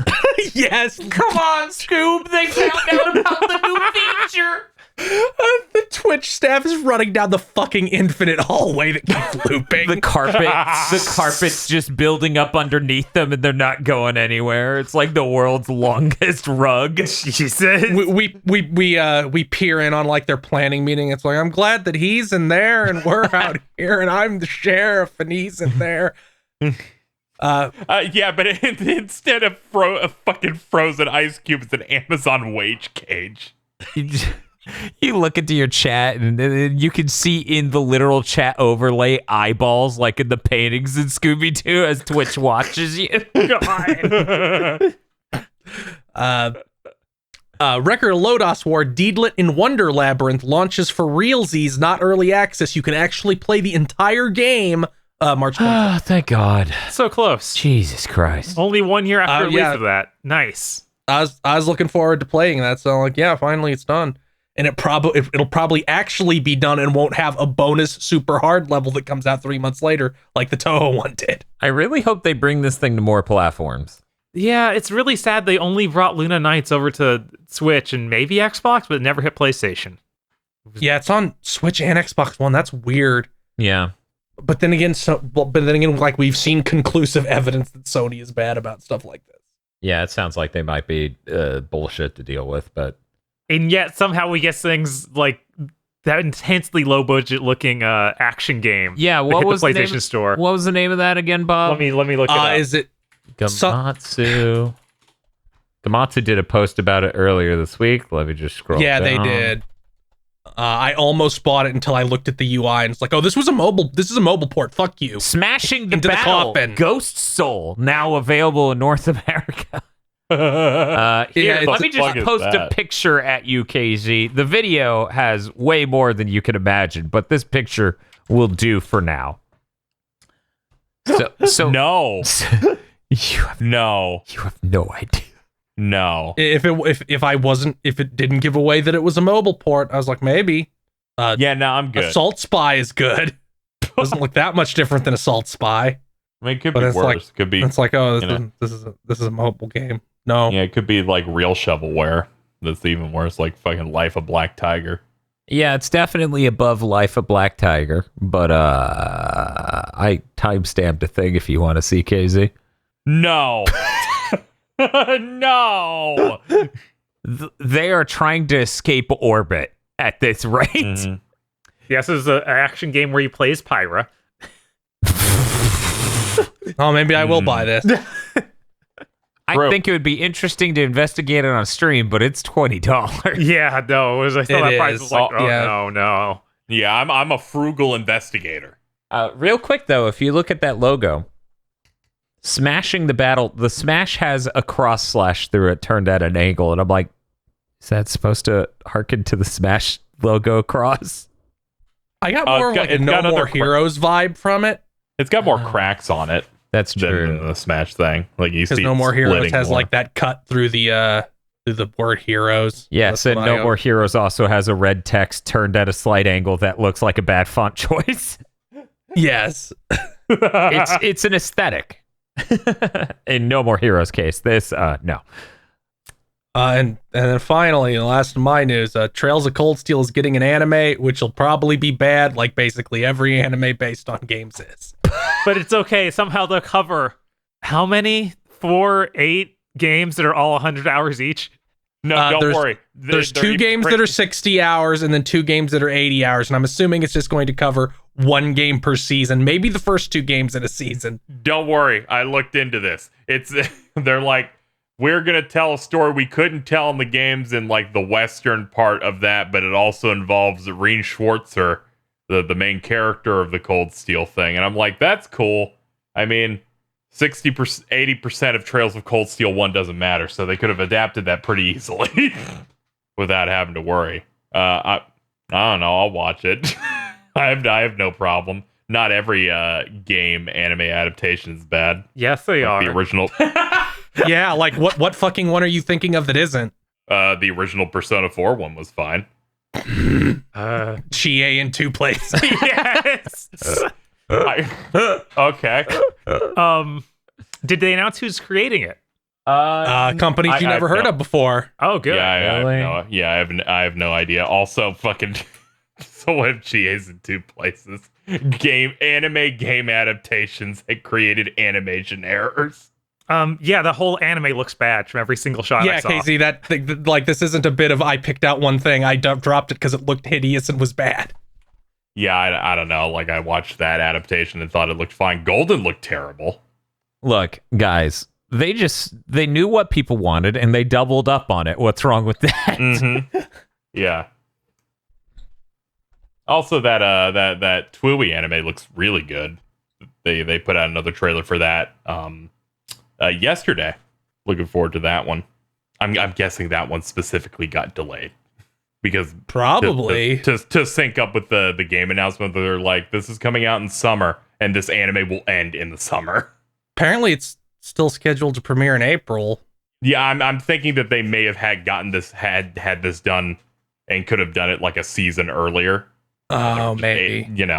Brand synergy for like, do it like this so that we can immediately release a game so that it can sell better because it'll lead right into it. I just think a Falcom game getting an anime is incredibly undeserved, and I think that part is very funny. I'm like, really? Is it that big? Yeah, Japan. Falcom is fucking huge. Their entire magazine solely about Falcom properties. Falcom's huge. Just look at their games. Yeah, I know. That's the part that confuses me. Maybe this is one of those instances like Grand Blue where it's like they didn't put a lot of money into the games, but they're making billions. Oh man, Funimation. No, they're not. Funimation's going to bring it to the US. Nice. You don't have to be a very big game to get an anime. No, you really don't. No, you really don't. Like I think there were 3 seasons of the Neptunia anime.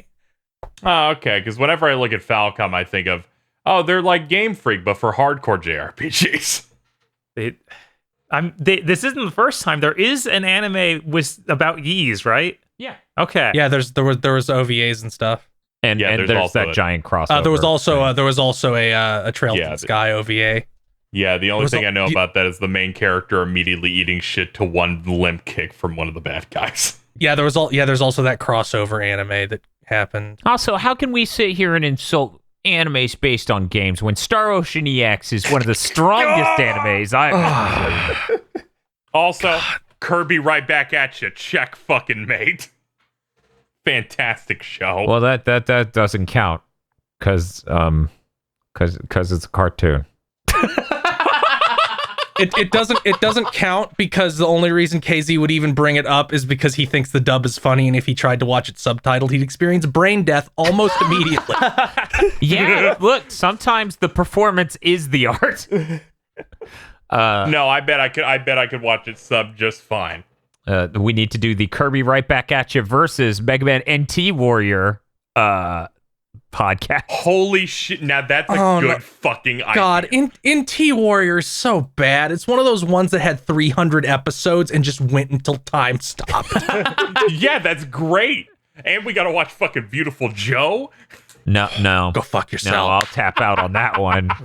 No thanks. I'm tried. good. You're just listing things that I watched as that like 4 episodes of when they came out when I was small and stupid and had no standards, and even then was like, oh, this is bad. Like I was so excited for the Disgaea anime. Still small, stupid, but you just pretend to have standards. God, the Disgaea anime. Don't. I bought the first DVD of that, and I was just like, why is it like this? You're not gonna hear me defend the Disgaea anime. That's not happening today. Or the Danganronpa anime. The third one's funny though, because it's really bad. That's a good thing you aren't defending them. They're apparently really bad. Well, that's it for news. Hey, Bob. What's up? I think we're supposed to talk about what's coming up. Should I?